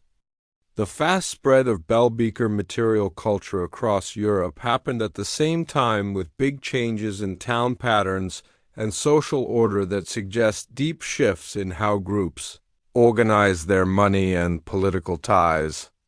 Unlike earlier European cultures that usually keep stable land borders over long periods, bell beaker groups appear to have been highly mobile, setting up new towns while keeping connections with distant regions through family networks or alliance ties that could span hundreds of kilometers. Clues from sites like Amesbury in southern England shows the world connections that marked bell beaker society. The famous Amesbury archer found in 2002 was buried around 2300 BC, with a set of over 100 objects including copper daggers, gold jewelry, stone wrist guards, and clay pots that reflected impacts from across Europe. Tests of the individual's teeth indicates that he had grown up in the alpine regions of Central Europe before moving to Britain, where he was buried with grave goods that showed his high status within the local group. The presence of the earliest known gold objects in Britain within this burial suggests that bell beaker networks were sending not only copper working technology, but also access to precious metals from distant sources. The corded ware culture, which rose slightly earlier than the bell beaker event around 2900 BC, played a key helping role in sending copper technology across Central and Northern Europe. Through different ways and social structures, named for the distinct cord-pressed decorations on their pottery. Corded ware groups set up towns across lands stretching from the Rhine Valley to the Volga River, creating cultural connections that span the entire European continent from west to east. The pottery traditions that defined corded ware culture reflected technical new ideas that combined working well with symbolic meaning. The distinct vessels decorated with patterns created by pressing twisted cords into clay surfaces before firing needed careful timing and technical skill to achieve. The sharp regular marks that mark high-quality examples. The standardization of decorative themes across vast distances suggests that pottery making followed set traditions that were sent through formal training systems or kept through regular contact between distant groups. The copper objects linked to corded ware sets show technical powers that developed alone from bell beaker traditions while reaching comparable levels of smarts.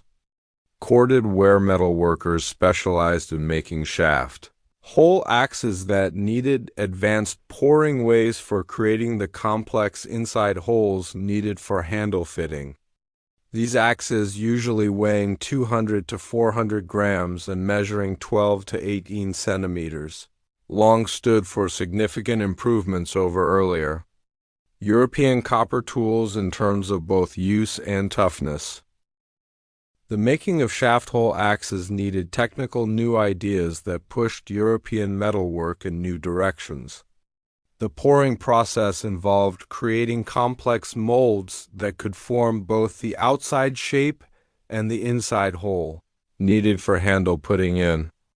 Clues from workshops in the Carpathian region shows that workers developed smart ways, using clay cores that could be placed exactly within stone molds to create the required inside spaces. The consistency of sizes and ratios across examples found at different sites indicates that making followed standard specs that were kept across huge lands. The spread patterns of corded ware copper objects reveal trade networks that connected resource sources with buying centers through complex exchange ties. Copper ores from the Slovak ore mountains supplied raw stuff for workshops throughout Central Europe, while finished axes and other tools moved in many directions according to demand patterns that reflected both practical needs and social likes. The chemical marks of copper sources can be tracked through light tests, showing supply chains that stretched across political and cultural borders while keeping consistent quality standards. The proof for cultural swap between corded ware and bell beaker groups appears in mixed sets that combine elements from both traditions, suggesting that these cultures kept contact despite their different roots and land spreads.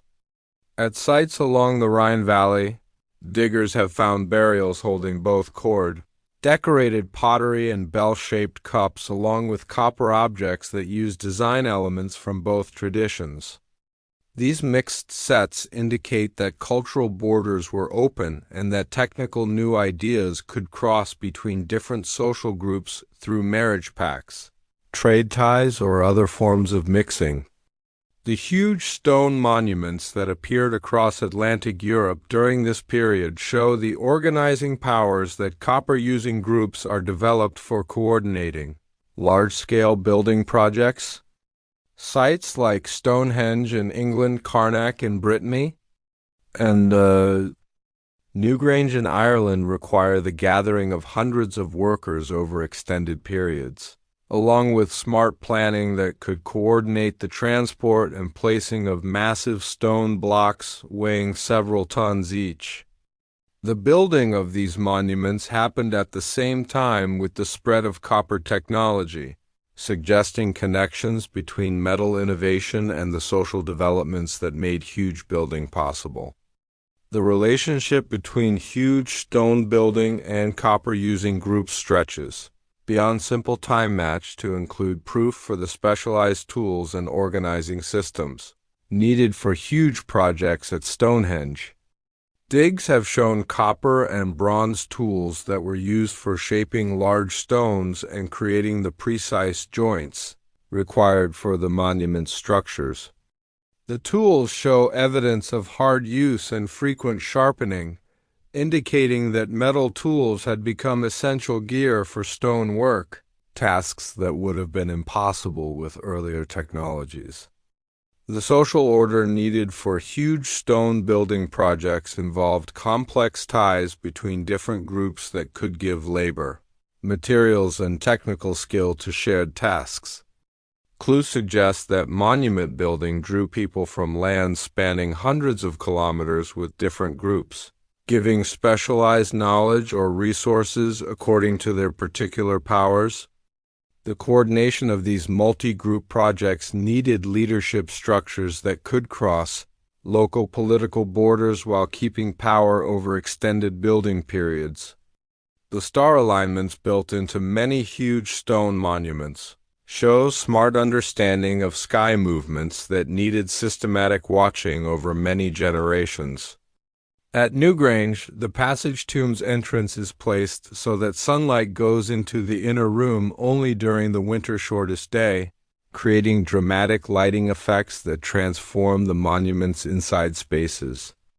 The precision needed for reaching these alignments suggests that monument builders possessed advanced math and building powers that added to their metal skill.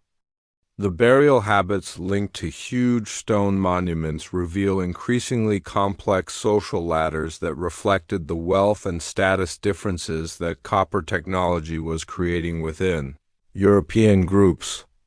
The passage graves of Brittany contain elaborate sets of copper axes, daggers, and jewelry that show the enormous resources that elite families could gather through their control of metal making and long-distance trade.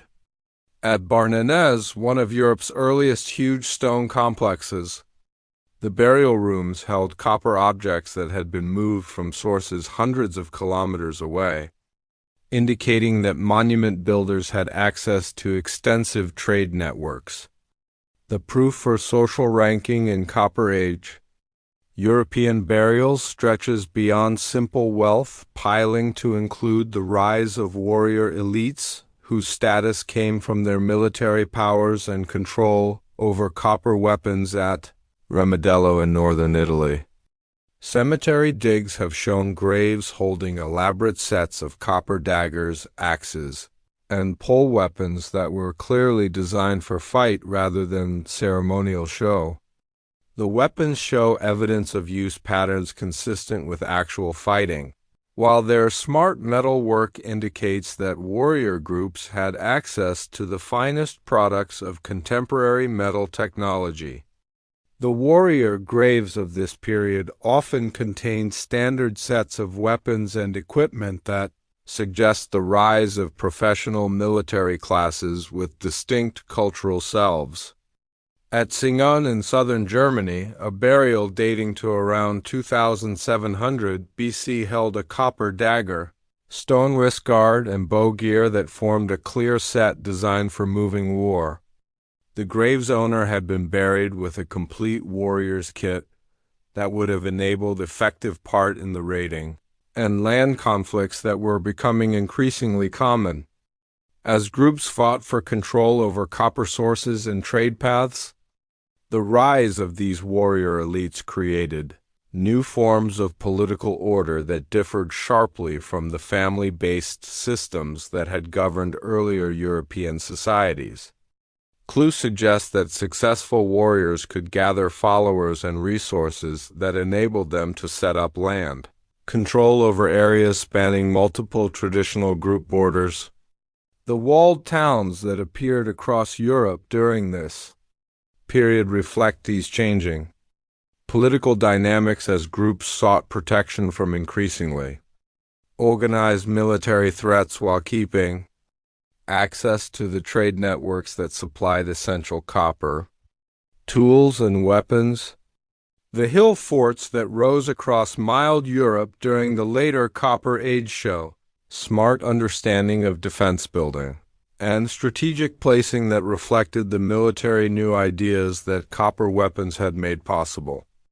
At Maiden Castle in southern England, the earliest defense, earth walls date to around 2500 BC and used multiple lines of banks and ditches that could channel attacking forces into killing zones where defenders could maximize the effectiveness of their copper-tipped spears and arrows. The fort's position on elevated ground provided commanding views over surrounding lands, while controlling access to important trade routes. The building of these defense spots needed building powers that combined military knowledge with smart understanding of earth-moving ways and structural engineering. The walls at sites like Hambledon Hill used timber, strong building that could withstand siege war while giving platforms for defenders to coordinate their responses to attacks. The scale of these projects indicates that groups could mobilize substantial labor forces for defense building while keeping their farm and craft-making tasks. The striving ways that drove hill fort building also pushed new ideas in siege war and military technology that pushed metal development in new directions. Copper-tipped arrows became increasingly common in ground contexts from this period. While special weapons like pole axes and battle axes appeared in warrior graves across Europe, these weapons needed advanced metal ways for creating strong, sharp edges that could pierce armor, while keeping structural strength during combat. The proof for organized war during the later Copper Age includes not only weapons and forts, but also bone remains that document the violence that was becoming common across much of Europe. At Talheim in Germany, diggers found a mass grave holding the remains of 34 individuals, who had been killed by planned violence using stone axes and arrows. The victims included men, women, and children, suggesting that war had grown beyond simple raids between warrior groups to include attacks on entire towns. The lack of copper weapons among the killers indicates that access to metal technology could create key military edges that determined the outcomes of these conflicts. The social changes that went with the spread of copper technology across Europe created new forms of cultural self that crossed traditional family and land borders. The standard material culture sets that mark both Bellbeaker and corded, where traditions suggest that individuals could keep connections with distant groups through shared technical knowledge and cultural habits. These connections create new chances for social rise as skilled workers or successful warriors could set up themselves in distant regions, while keeping their cultural selves through material culture traditions. The technical knowledge that enabled copper working needed specialized training and access to closely guarded trade secrets that created new forms of social difference within European groups. Master metal workers reached status and influence that came from their technical skill rather than traditional sources of power like family rank or farm wealth. The piling of metal knowledge within specialized craft families created born edges that could be passed across generations, adding to the social ranking that became increasingly clear during the later Copper Age. The technical new ideas and social changes that had swept across European groups during the spread of copper working created new pressures and chances in the mountain regions that separated the growing cultural zones.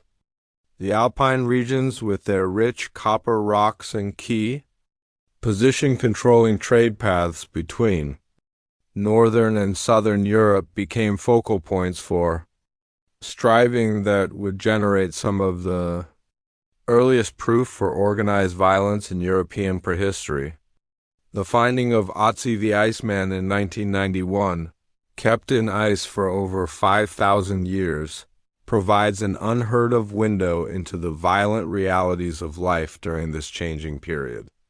The man who had become known as Ötzi died around 3300 BC on a high alpine pass, a height of 3,210 meters, carrying gear that reveals the smart technical powers and complex social ties that marked mountain groups during the Copper Age. His copper-bladed axe, the oldest complete example ever found, shows metal skill that combined advanced pouring ways with new handle systems, designed for the specific demands of alpine environments. The axe blade, measuring 9.5 centimeters long and weighing 224 grams, was cast from copper holding small amounts of arsenic that boosted its hardness and toughness compared to pure copper tools. Chemical tests of the copper used in Ötzi's axe reveals that the metal came from ore sources in the Mitterberg region of Austria, roughly 200 kilometers from where his body was found. This distance indicates that alpine groups had set up trade ties that could transport finished copper objects across challenging mountain land, needing organized transport systems and set exchange networks that connected different valleys and cultural groups. The axe's smart building, with its U-wood handle secured using birch tar glue and leather ties, shows the joining of multiple craft skills needed to produce effective mountain tools. The facts of Ötzi's death provide direct proof for the violent conflicts that were affecting alpine groups during this period. An arrowhead stuck in his left shoulder, fired from below and behind, indicates that he was running uphill when struck by his chaser. The wound would have cut major blood pipes, causing rapid blood loss that led to his fall and death on the mountain pass. The position of the arrow and the path of the shot suggests that his attacker was an experienced shooter, familiar with mountain war tactics, able to make accurate shots under difficult conditions while chasing a fleeing target across rough land. The gear carried by Ötzi reveals plans for long travel through dangerous territory, suggesting that mountain journeys during this period needed careful planning and defense powers. His unfinished bow, carved from yew wood, but lacking the final shaping needed for use, indicates that he was in the process of replacing damaged gear, possibly after earlier meetings with hostile groups. The 14 arrows in his bag, only 2 of which were completed with flint points and feathers, suggest that he had been involved in combat that used up his ammo supplies. The smart building of Ötzi's gear shows the technical powers that alpine groups had developed for surviving in harsh mountain environments while keeping the movement needed for trade and war. His leather shoes, stuffed with grass for warmth, were designed for crossing snow and ice while giving safety against sharp rocks and cold temperatures. The bearskin cap and leather pants offered safety from wind and rain, while his grass coat provided extra warmth that could be quickly shed if rapid movement became necessary. The copper knife found with Ötzi's body stands for another example of alpine metal smarts, with a blade measuring 6.5 centimeters long attached to an ash wood handle using plant fiber ties. The knife's design reflects the specific requirements of mountain life, where cutting tools needed to serve multiple functions, including food making, gear care, and emergency defense. The blade shows evidence of frequent sharpening, indicating that it had seen hard use before Ötzi's final journey.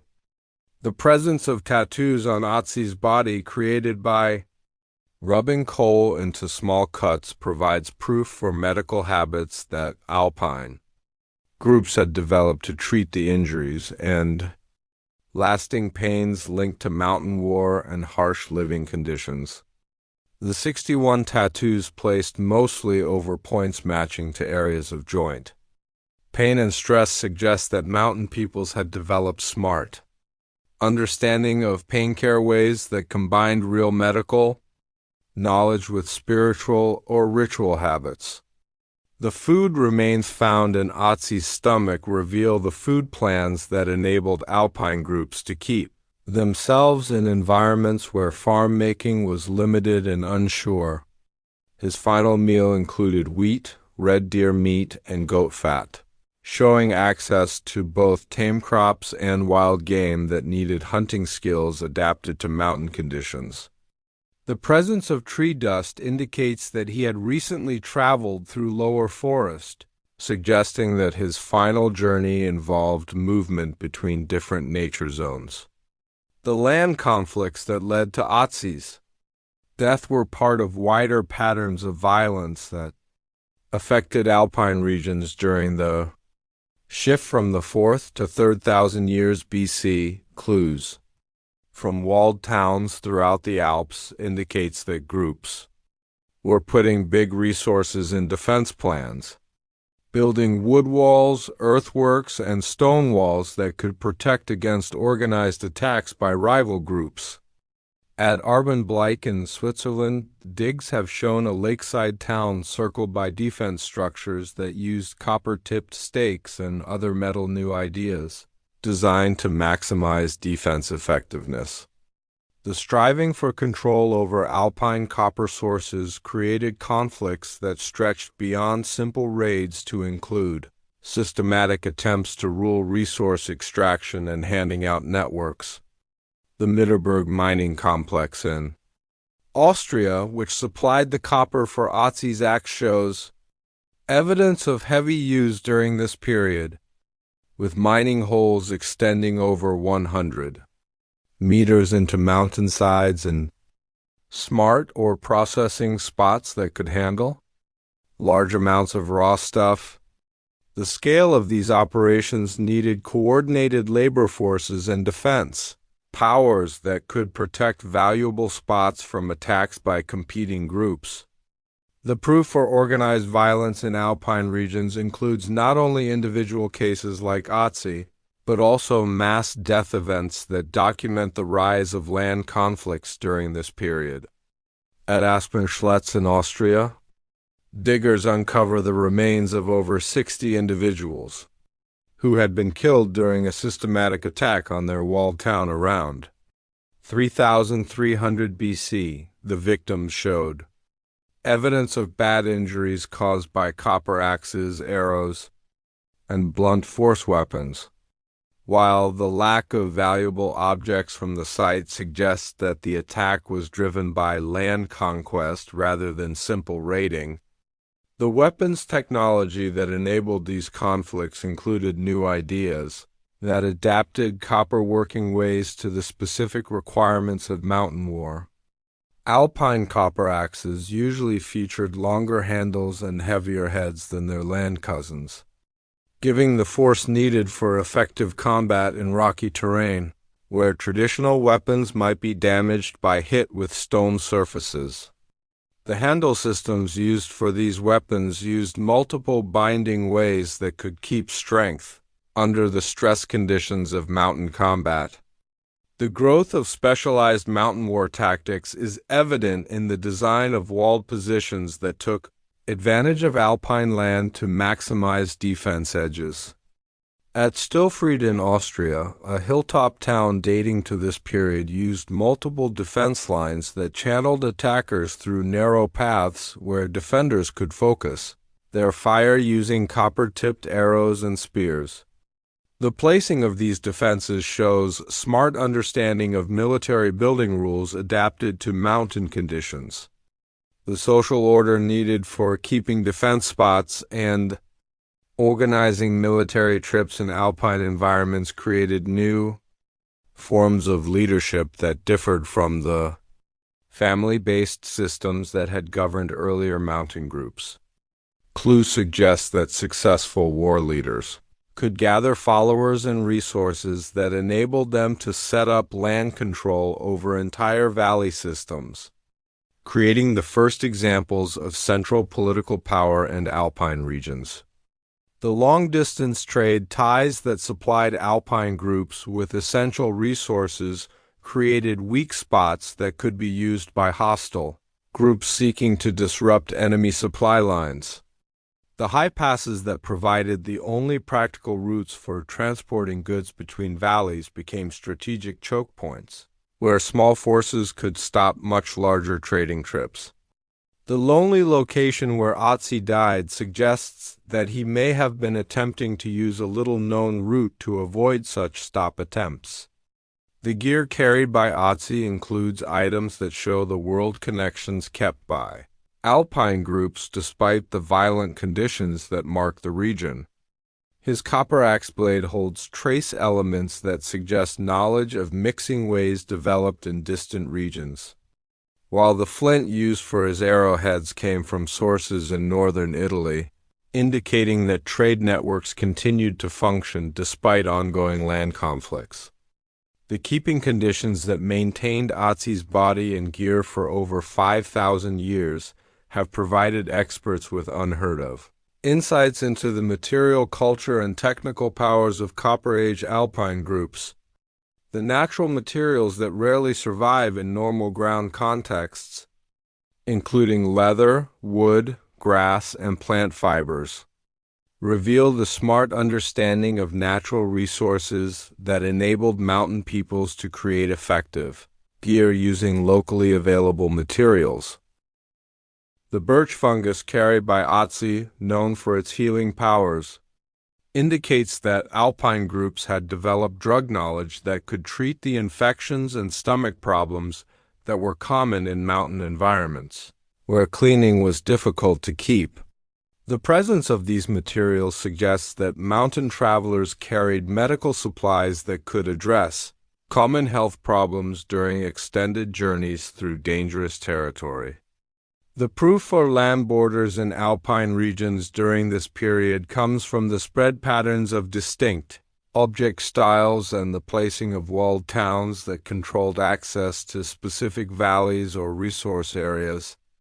The copper objects found at different sites show regional variations in design and making ways that suggest the existence of distinct cultural lands, while the locations of defense spots indicate systematic attempts to control movement through strategic mountain passes.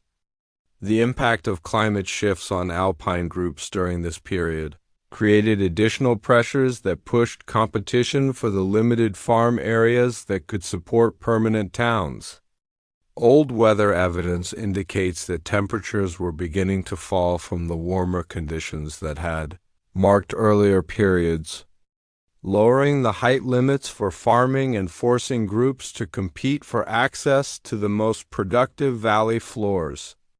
These environmental pressures added to the land conflicts that made mountain travel increasingly dangerous. The technical new ideas that rose from Alpine war included improvements in bow gear that boosted aim and range under mountain conditions. The mixed bow technology that was developing during this period allowed shooters to reach greater power and precision than was possible with simple wooden bows, while special arrowhead designs optimized piercing against leather armor and wooden shields. These new ideas would later spread to land regions through the trade networks that connected Alpine groups with broader European cultural developments. The proof for systematic violence in alpine regions during Ötzi's time shows how copper technology had changed mountain war from occasional raiding to organized land conquest.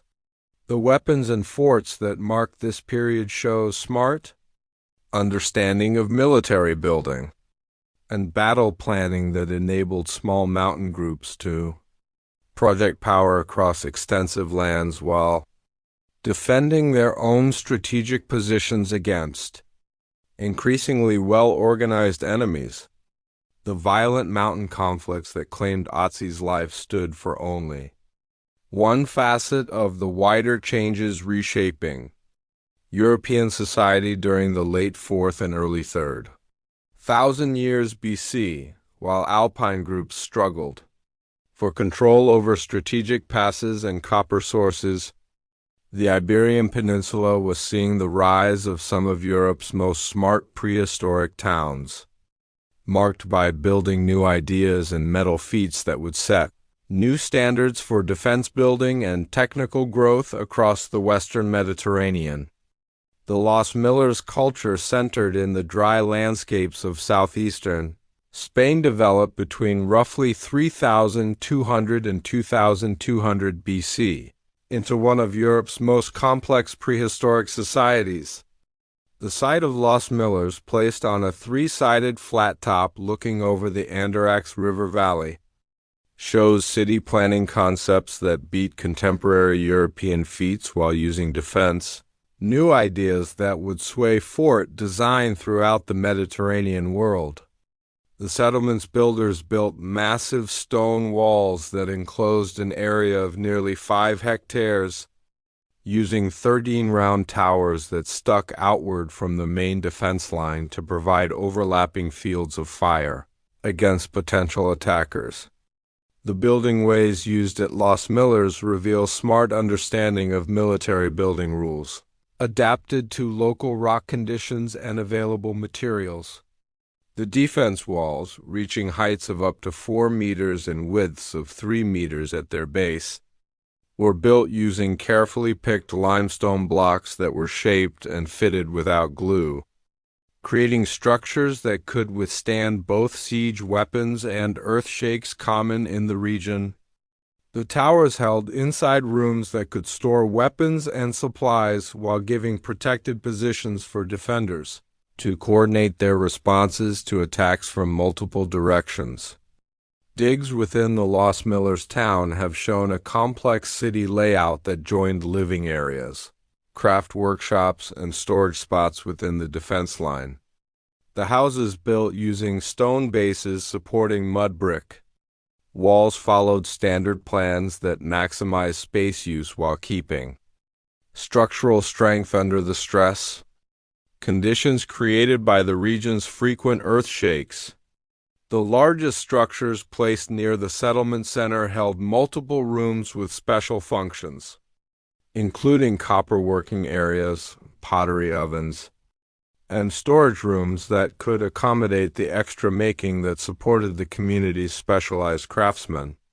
The metal workshops at Los Millers made copper objects that show technical powers rivaling contemporary feats in the Eastern Mediterranean while developing distinct regional traits that reflect local new ideas and likes. The site's metal workers created smart pouring spots that could produce complex objects, including flat axes, handled daggers, and pretty items that needed precise heat control and advanced understanding of metal flow properties.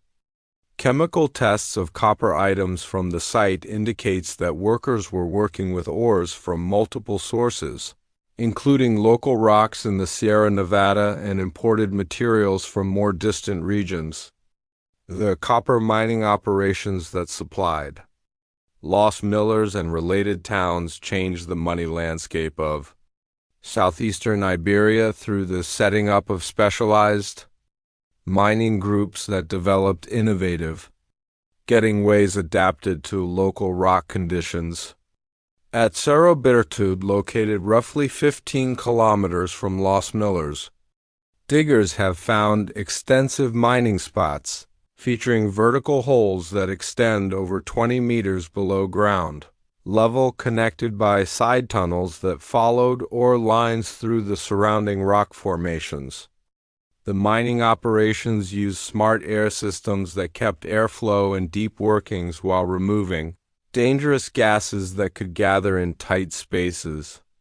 The order of these mining operations needed managing skills that could coordinate tasks across multiple sites, while keeping quality control standards that ensured consistent ore grades and processing efficiency. Clues indicate that mining groups set up permanent towns near major getting sites complete with living areas, workshops for toolmaking and care, and storage spots for processed ores awaiting transport to making centers. The presence of standard copper bars at these sites suggests that mining operations followed set steps for ore processing and quality checking that enabled systematic handing out to different workshops and trading partners. The technical new ideas developed by Iberian miners included improvements in hole building ways that enable deeper digging while keeping structural stability in challenging rock conditions. The wood support systems found in Los Miller's period mines use smart joining ways that shared structural loads, while allowing for the spread and shrinking that occurred as wood aged and dried. These support systems needed coordinated efforts between miners, woodworkers, and engineers who could assess rock conditions and design appropriate structural solutions for specific digging challenges. The proof for specialized mining groups stretches beyond simple getting tasks to include the growth of distinct cultural selves that reflected the unique social and money conditions created by heavy resource use. Cemetery digs near major mining sites have shown burial habits that differed sharply from contemporary farming groups, with grave goods stressing copper tools, mining gear, and pretty objects that showed the dead person's part in metal tasks.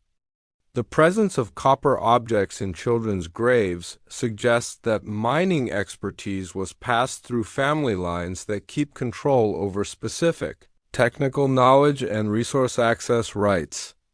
The warrior elites that rose within Los Miller's society developed military powers that reflected both the wealth generated by copper making and the defense needs created by competition for control over mining lands and trade routes. Elite burials from the site contain elaborate sets of copper weapons, including daggers with ivory handles, ritual axes with decorative bits, and bow gear that demonstrates the joining of metal innovation with military technology. The weapons show evidence of actual combat use alongside their ritual functions, indicating that Los Miller's elites were active participants in the land conflicts that marked the period. The fort systems that protected Los Miller's and related towns used defense new ideas that responded to evolving military technologies and battle approaches developed by competing groups throughout the region. The outer defense line, located roughly 650 meters from the main town, consisted of a series of small, round forts placed to control access routes while giving early warning of approaching enemies. These outposts connected to the main town through a smart signal system using signal fires and horn calls enabled defenders to coordinate their responses to attacks, while keeping power over the surrounding farm areas that supplied the community's food needs. The building ways used in Los Miller's forts show knowledge of defense building rules that had been developed through practical experience with siege war and attack tactics. The towers used features that maximize the effectiveness of copper-tipped arrows and spears, while minimizing the exposure of defenders to enemy fire. The inside layout of defense positions included protected storage areas for weapons and ammo, while signal paths allowed rapid movement of staff between different sections of the fort system during combat situations. The proof for organized violence in Los Miller's society includes not only forts and weapons, but also bone remains that document the injuries and trauma linked to systematic war. Burials from the site contain individuals with healed breaks, stuck arrowheads, and other injuries consistent with part and organized combat, while mass graves suggest episodes of heavy conflict that resulted in big deaths. The spread of these injuries across different age groups and social classes indicates that war affected entire communities rather than being limited to specialized warrior groups. The trade networks that connected Los Miller's with groups throughout the Western Mediterranean created business ties that stretched far beyond simple resource exchange to include cultural, sending, and technical spread across vast distances. Clues indicate that Los Miller's merchants kept regular contact with groups in North Africa, setting up trading posts and business ties that helped the exchange of copper objects. Ivory, ostrich eggshells, and other luxury materials that boosted the status and wealth of Iberian elites. The North African connections kept by Los Miller's groups are noted through the presence of African materials in Iberian ground contexts and the appearance of Iberian-style objects at sites along the Mediterranean coast of Africa. At Tarfaya in Morocco, digs have shown copper objects that display making ways and style traits consistent with Iberian making, while ivory objects found at Los Miller's show carving ways that reflect African artistic traditions. These exchanges needed organized trading, trips that could navigate the challenging waters of the Strait of Gibraltar while keeping business ties across cultural and language borders. The sea powers that enabled these long-distance trading ties included new ideas in boat building and sailing ways that allowed Iberian groups to undertake regular voyages across open water to destinations hundreds of kilometers from their homelands. Clues for these sea tasks comes from coastal towns that feature port spots, boat-building workshops, and storage spots designed for handling seaborne cargoes. The presence of standard weights and measures at these sites indicates that sea trade followed set steps that could ensure fair exchanges and quality control across different cultural contexts. The growth of these sea trading networks needed technical new ideas that stretched beyond simple boat building to include sailing ways, cargo handling systems, and diplomatic rules that could facilitate business ties with distant groups. The boats used for Mediterranean trade during this period, reconstructed from broken ground remains and living parallels, usually measured 12 to 15 meters long and featured shallow bottoms that enabled sailing in both open waters and coastal shallows where trading tasks often took place. The social complexity that marked Los Miller's society is evident in the elaborate burial habits that developed during the culture's peak, reflecting increasing social ranking and the piling of wealth and power within elite lines. The famous shared tombs built using massive stone slabs arranged in round rooms covered by earth. Mounds held hundreds of individuals buried with grave goods that show the enormous resources that successful families could gather through their control of metal making and long-distance trade.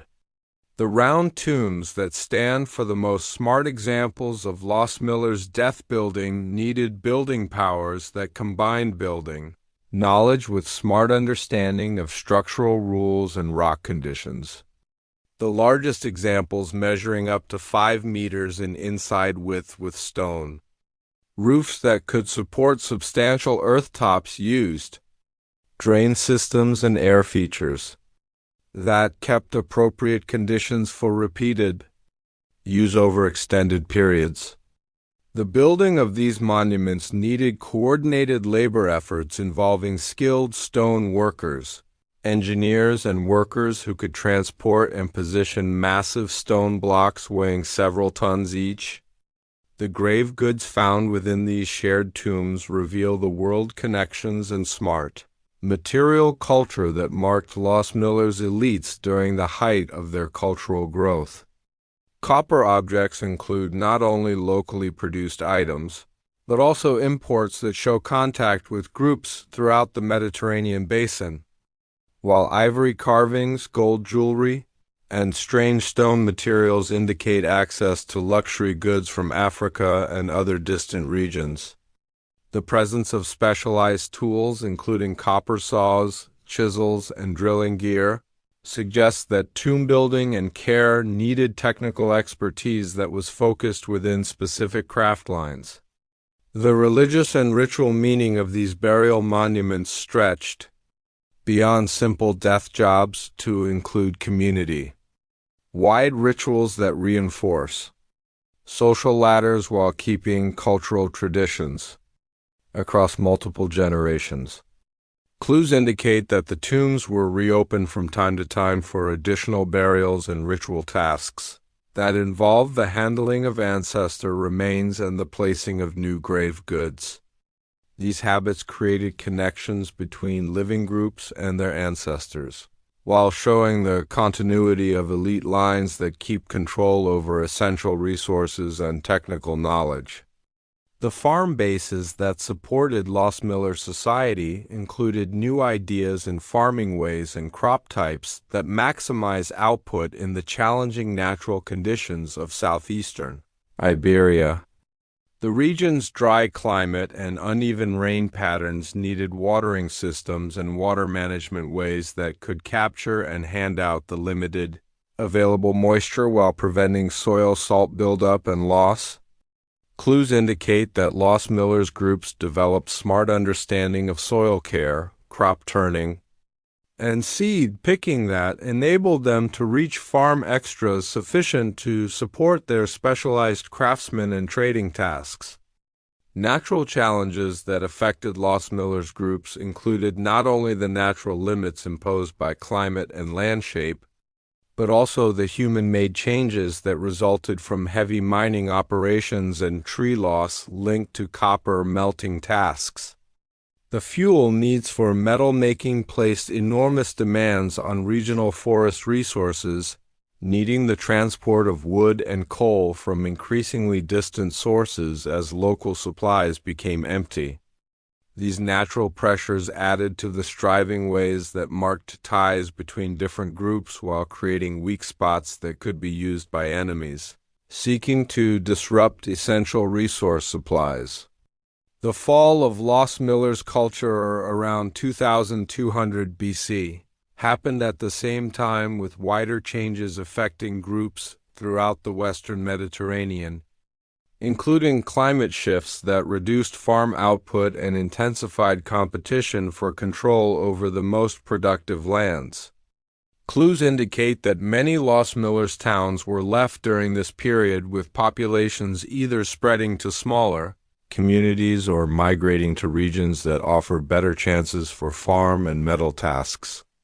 The smart fort systems and city planning new ideas that had marked the culture's peak were not kept by successor groups, suggesting that the social and money systems that had supported these feats had collapsed or been fundamentally transformed. The technical legacy of Lost Millers culture stretched far beyond the immediate region to sway metal growth and defense building throughout Atlantic Europe and the Western Mediterranean. The new ideas in copper working, fort design, and city planning that marked a culture provided models that would be adapted and changed by subsequent groups as they developed their own responses to the challenges and chances created by expanding trade networks and intensifying land competition. The smart feats of Lost Millers culture stood for the top of over 2,000 years of copper working innovation across Europe and the Mediterranean. But by 2200 BC, the natural and social pressures that had driven these developments were creating conditions that would fundamentally transform metal technology and reshape ancient societies. The finding of tin-bronze mixes, which had been developing gradually through testing additions of various metals to copper, was reaching a critical point where the superior properties of bronze would begin to change both military technology and everyday tool making across the ancient world. The earlier systematic making of tin bronze appears in the ground around 2500 BC at sites scattered across Turkey and the eastern Mediterranean where metal workers had been testing with various additions to copper for centuries. Unlike the arsenic copper mixes that had ruled earlier periods, tin bronze offered consistent properties that could be reliably copied. provided workers had access to tin sources and understood the exact ratios needed for best work. At Chalcolithic in central Turkey, workshops dating to this period held melting pots with traces showing tin amounts of 8 to 12%, the best range for making bronze that combined maximum hardness with workability for complex pouring operations. The technical pros of tin bronze over pure copper were immediately clear to workers who gained access to the new technology. Bronze tools kept sharper edges for extended periods, resisted rust more effectively than copper, and could be cast into more complex shapes without the breaking problems that had limited earlier alloy experiments.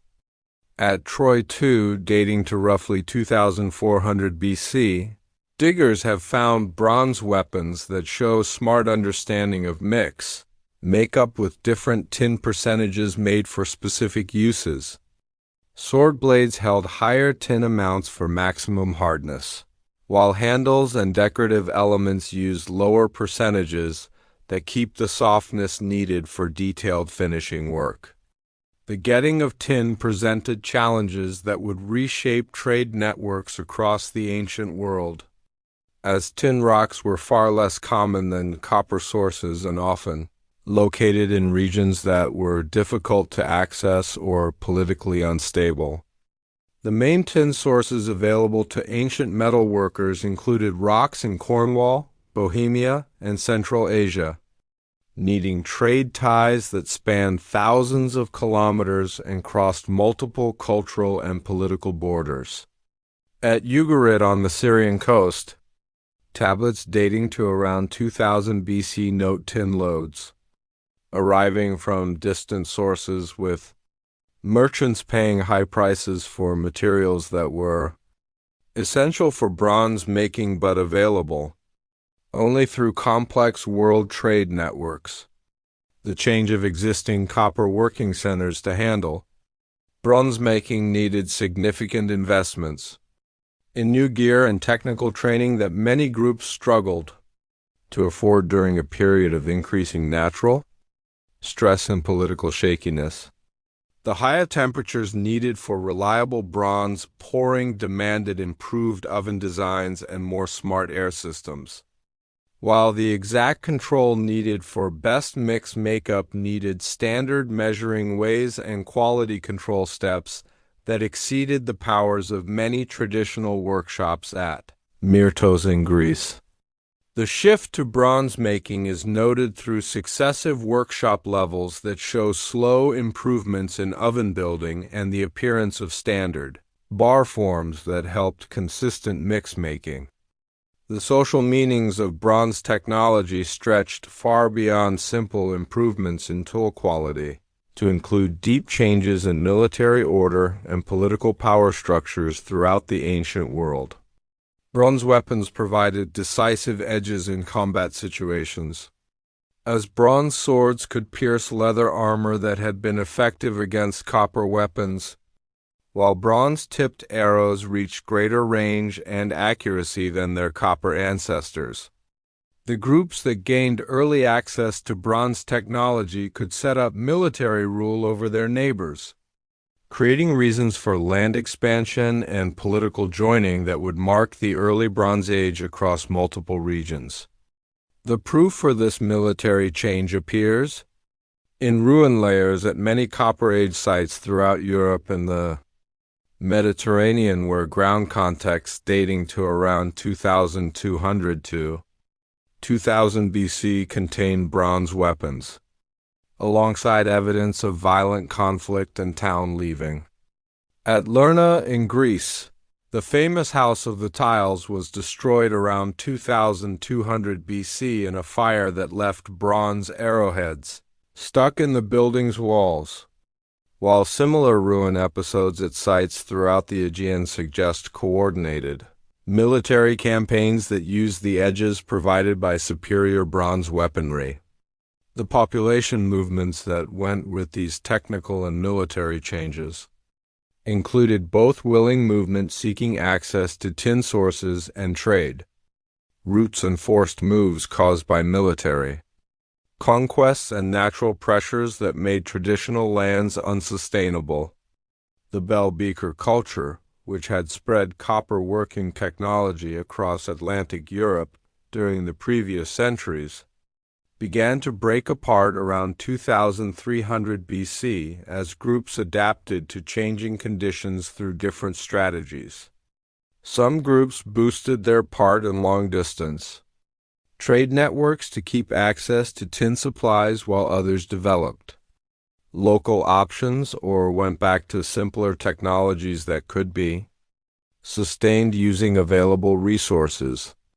The language spreads that many experts link with this period may have been helped by the military edges that bronze technology provided to expanding populations. Clues suggest that groups possessing bronze weapons and horse-drawn vehicles could project military power across vast distances, setting up political control over lands that had previously been defended successfully by copper-using groups. At Sintashta in the Ural steppes, walled towns dating to around 2100 BC held bronze weapons, horse burials, and spoke-wheeled carts that stand for some of the earliest proof for the military new ideas that would mark Indo-European expansion across Eurasia. The horse taming that reached full growth during this transition period created new chances for both military order and long-distance trade that would prove key for keeping the supply networks needed for bronze making. Unlike cattle or sheep, horses could carry riders across vast distances, while keeping speeds that enabled rapid communication and coordination between distant groups. At Batay in Kazakhstan, clues dating to around 2200 BC includes horse pits, pens and processing areas that document the systematic use of horses for transportation, military uses, and food making. The mix of bronze weapons and horse-mounted war created military powers that enabled small, well-equipped forces to rule much larger populations that lacked access to these technologies. The ground proof for this change includes the appearance of warrior graves throughout Europe and Western Asia that contain standard sets of bronze weapons, horse gear, and status objects that reflect the rise of professional military elites. At Amesbury in England, elite burials dating to around 2000 BC held bronze daggers, gold jewelry, and shooters' gear that show the world connections kept by successful warriors during this period of technical transition.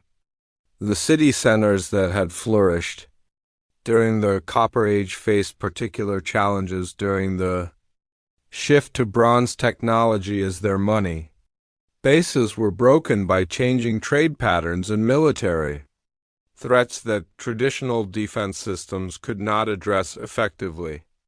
Many of the walled towns that had ruled regional landscapes during the previous 1,000 years were left around 2200 to 2000 BC with populations spreading to smaller communities that could adapt more readily to changing conditions.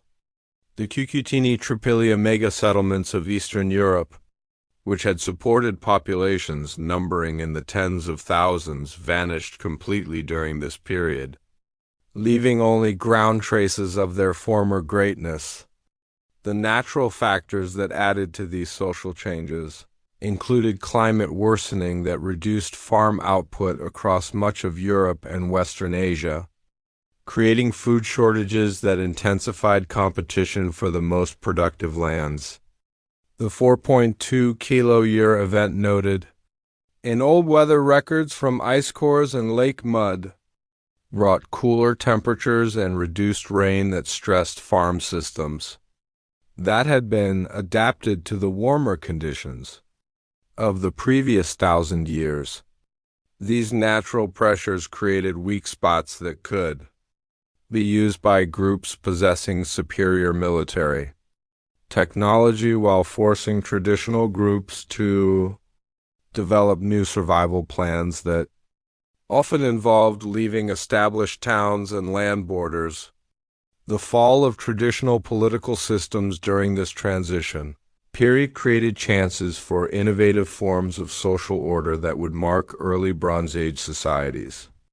The palace-centered offices that would rise in Mycenaean, Greece, and other Bronze Age civilizations stood for new approaches to managing the complex supply chains and military organizations needed for bronze making and land control. These managing systems used new ideas in record-keeping, resource management, and diplomatic relations that enabled central authorities to coordinate activities across extensive lands while keeping the international relationships needed for accessing essential raw materials.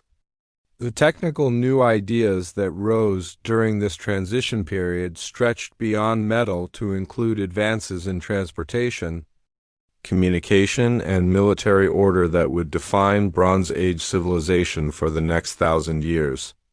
The growth of spoke-wheeled vehicles enabled more efficient transport of heavy materials over long distances, while improvements in shipbuilding technology helped sea trade ties that connected distant regions through regular business exchanges.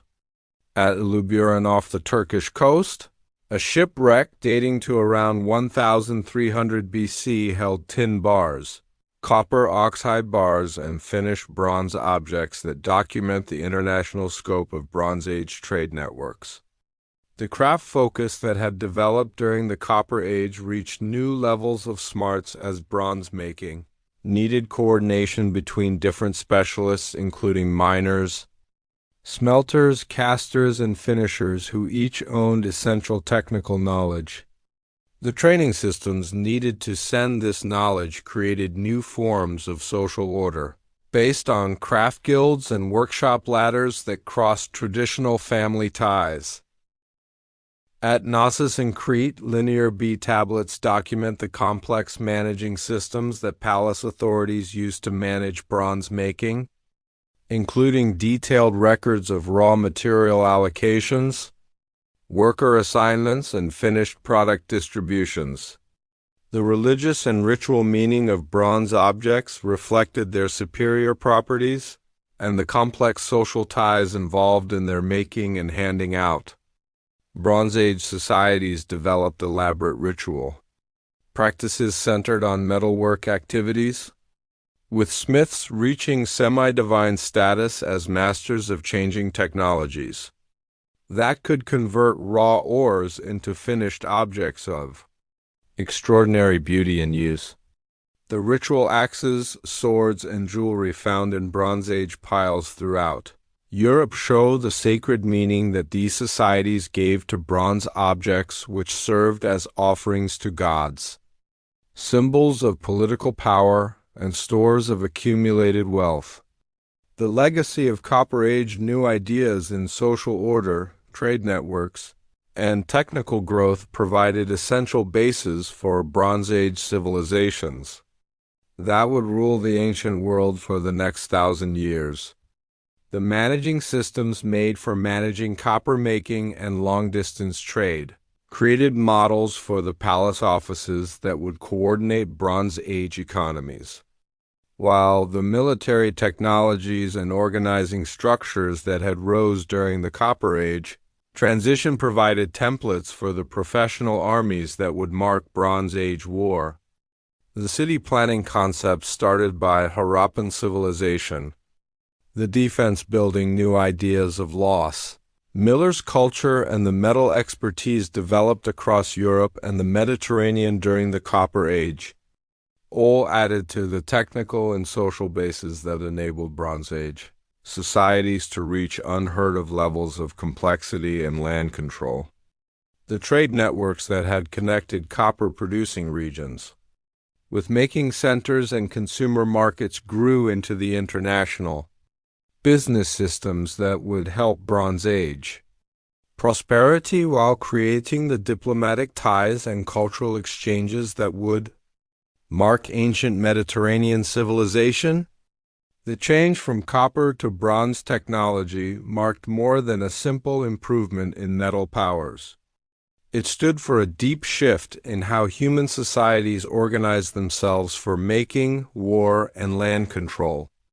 The Copper Age had introduced humanity to the possibilities and challenges of metal technology while creating the social structures and international ties that would prove essential for managing the more complex requirements of Bronze Age civilization. The new ideas in mining, melting, pouring, and mixing that had developed over 2,000 years of copper working provided the technical base for bronze making, while the trade networks, managing systems, and military organizations that had rose during the Copper Age created the institutional frame that would enable Bronze Age societies to use the full potential of their superior metal powers. As the 3,000 years BC drew to a close, the ancient world stood transformed by the revolutionary changes that copper technology had started. The small-scale farming groups that had first tested with native copper lumps had grown into complex societies able to coordinate activities across vast lands while keeping the international ties needed for accessing essential resources and markets. The legacy of these Copper Age new ideas would sway human growth for thousands of years to come, setting patterns of technical innovation, social order, and international cooperation that would shape the course of ancient history and provide enduring models for human achievement in the face of natural challenges and striving pressures.